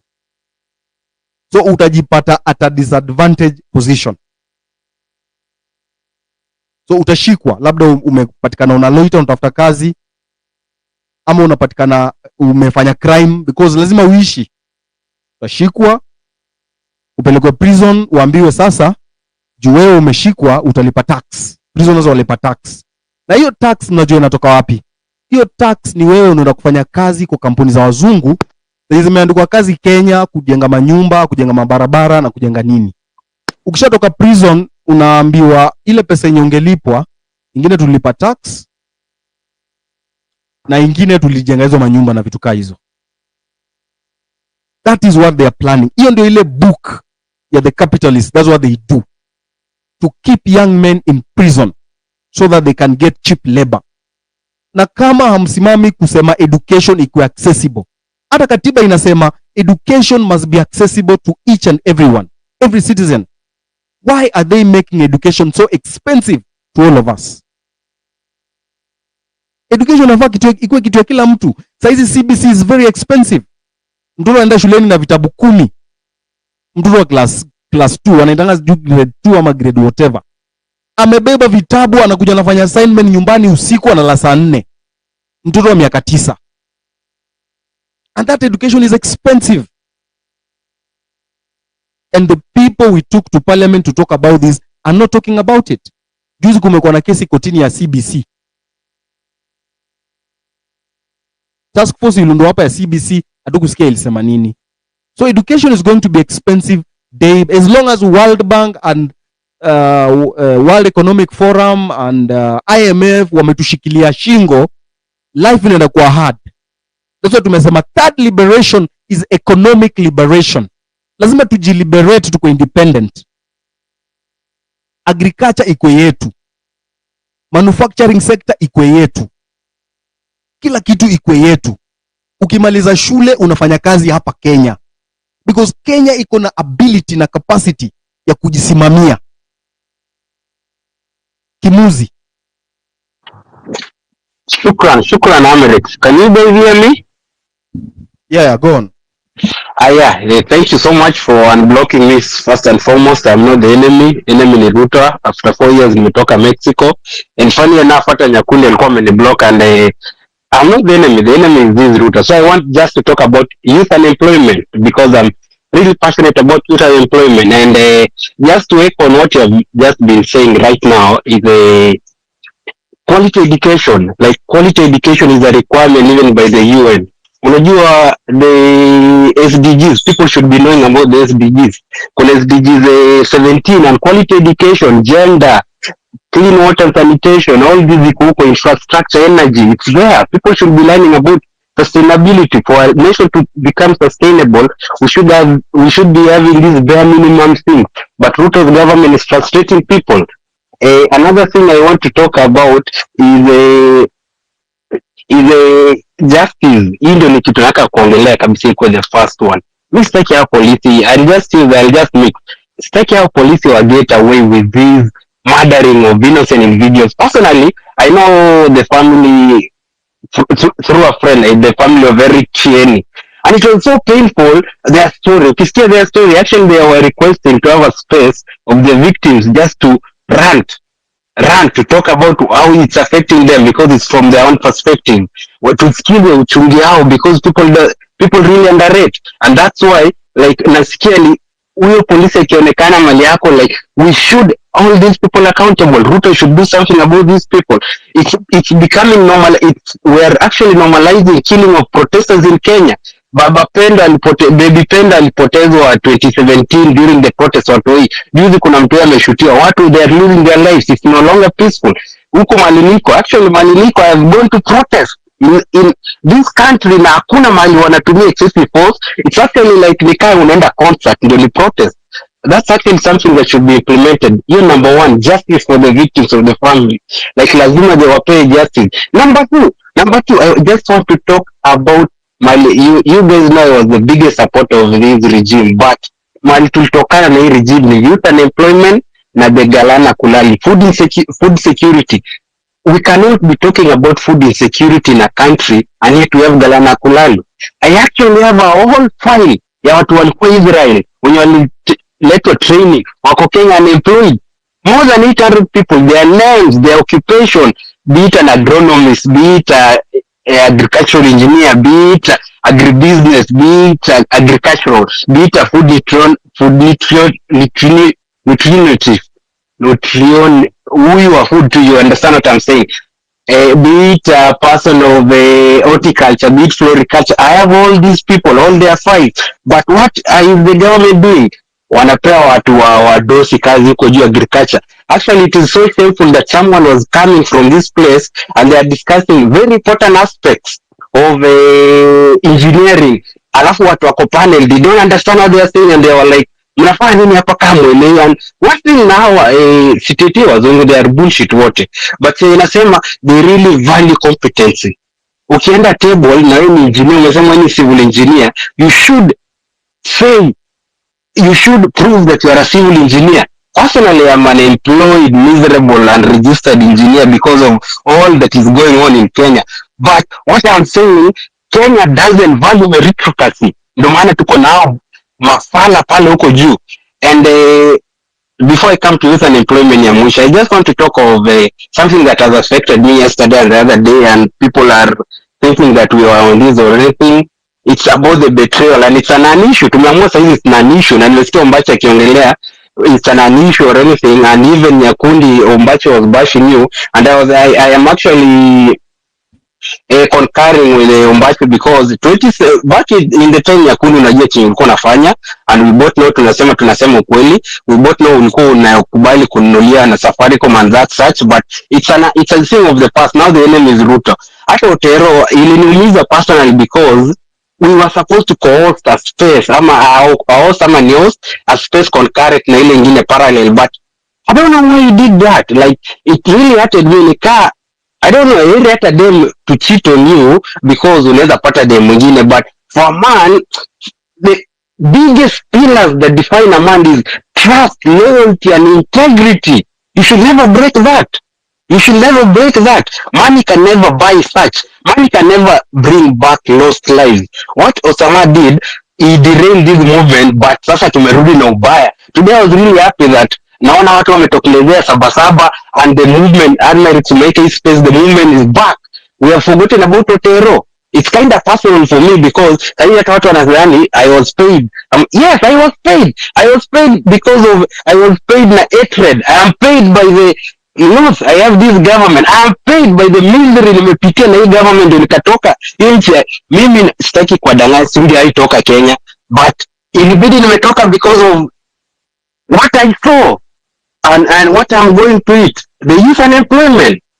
Guys, people don't know people. The youth we are losing the youth in Kenya to alcohol, misery, gambling because of being unemployed. Personally, I know people wenye Amerix amesema sasa hivi ukisoma nje, ukisoma Kenya, represent Kenya in your own country.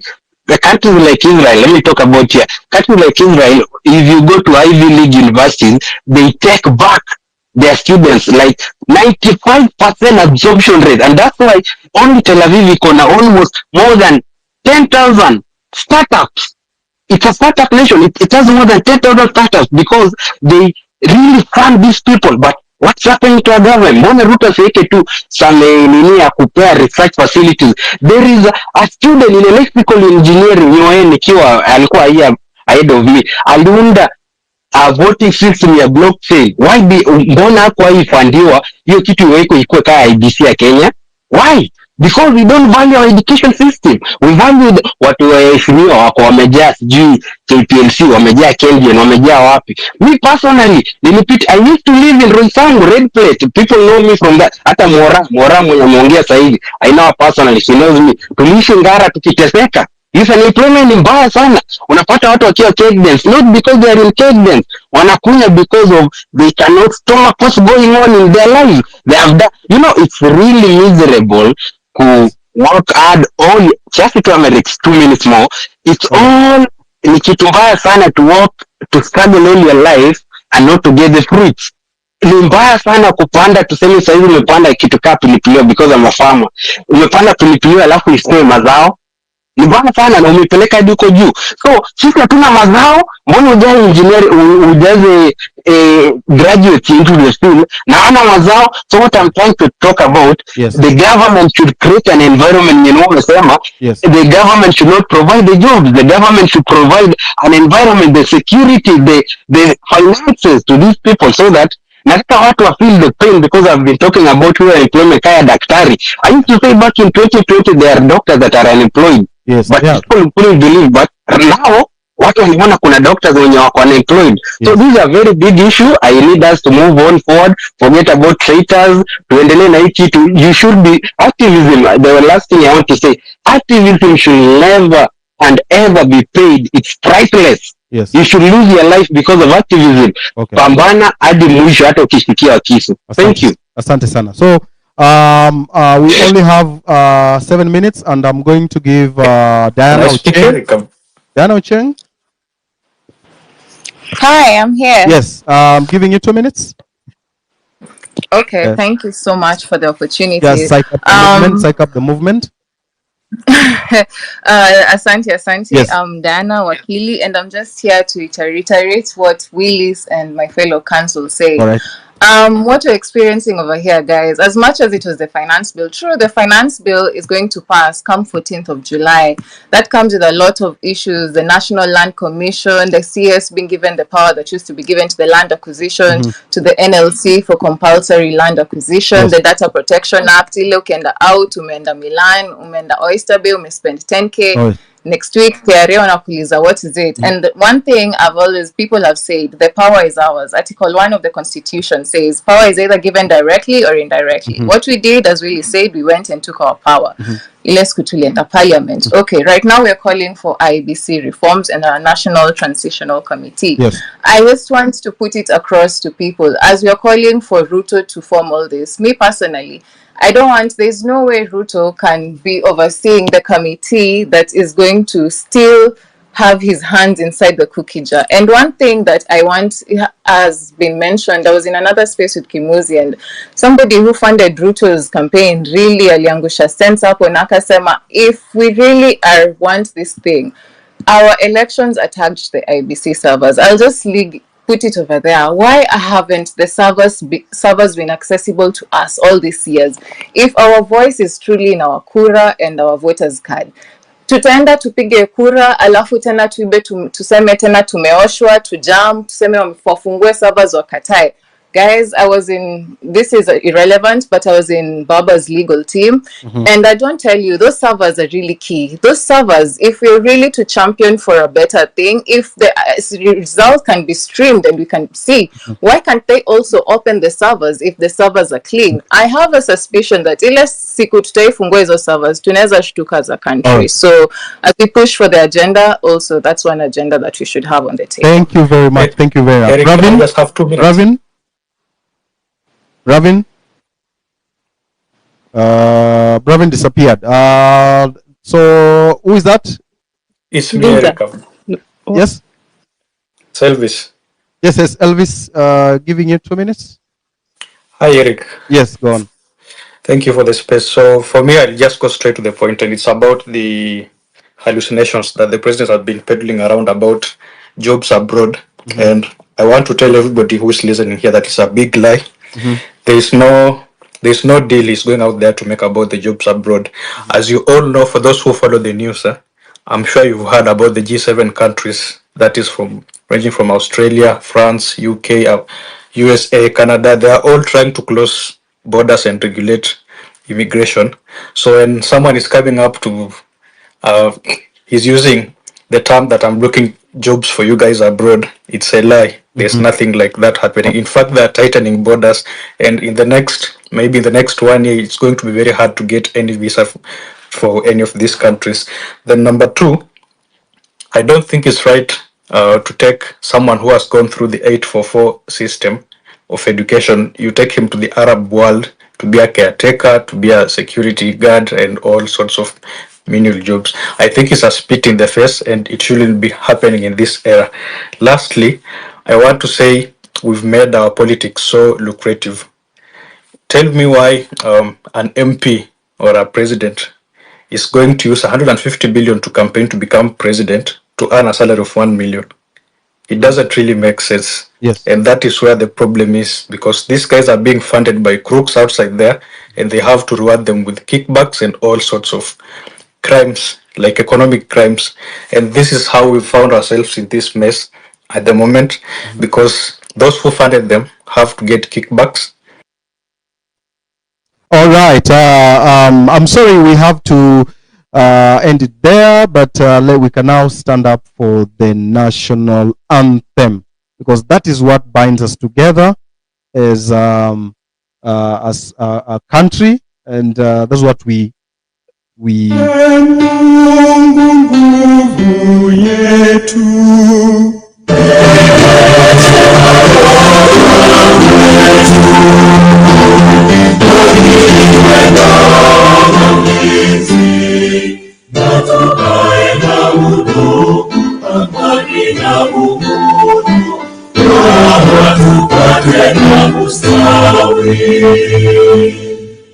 Amkeni ndugu zetu,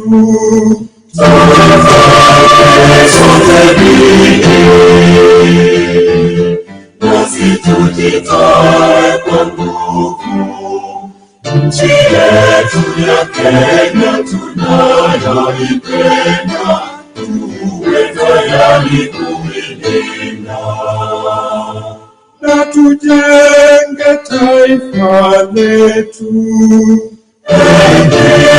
Wajibu wetu, Kenya istahili heshima, tuungane mikono pamoja kazini, kila siku tuwe na shukrani.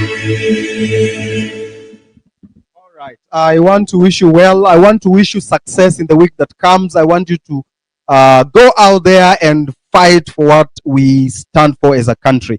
Thank you very much for joining.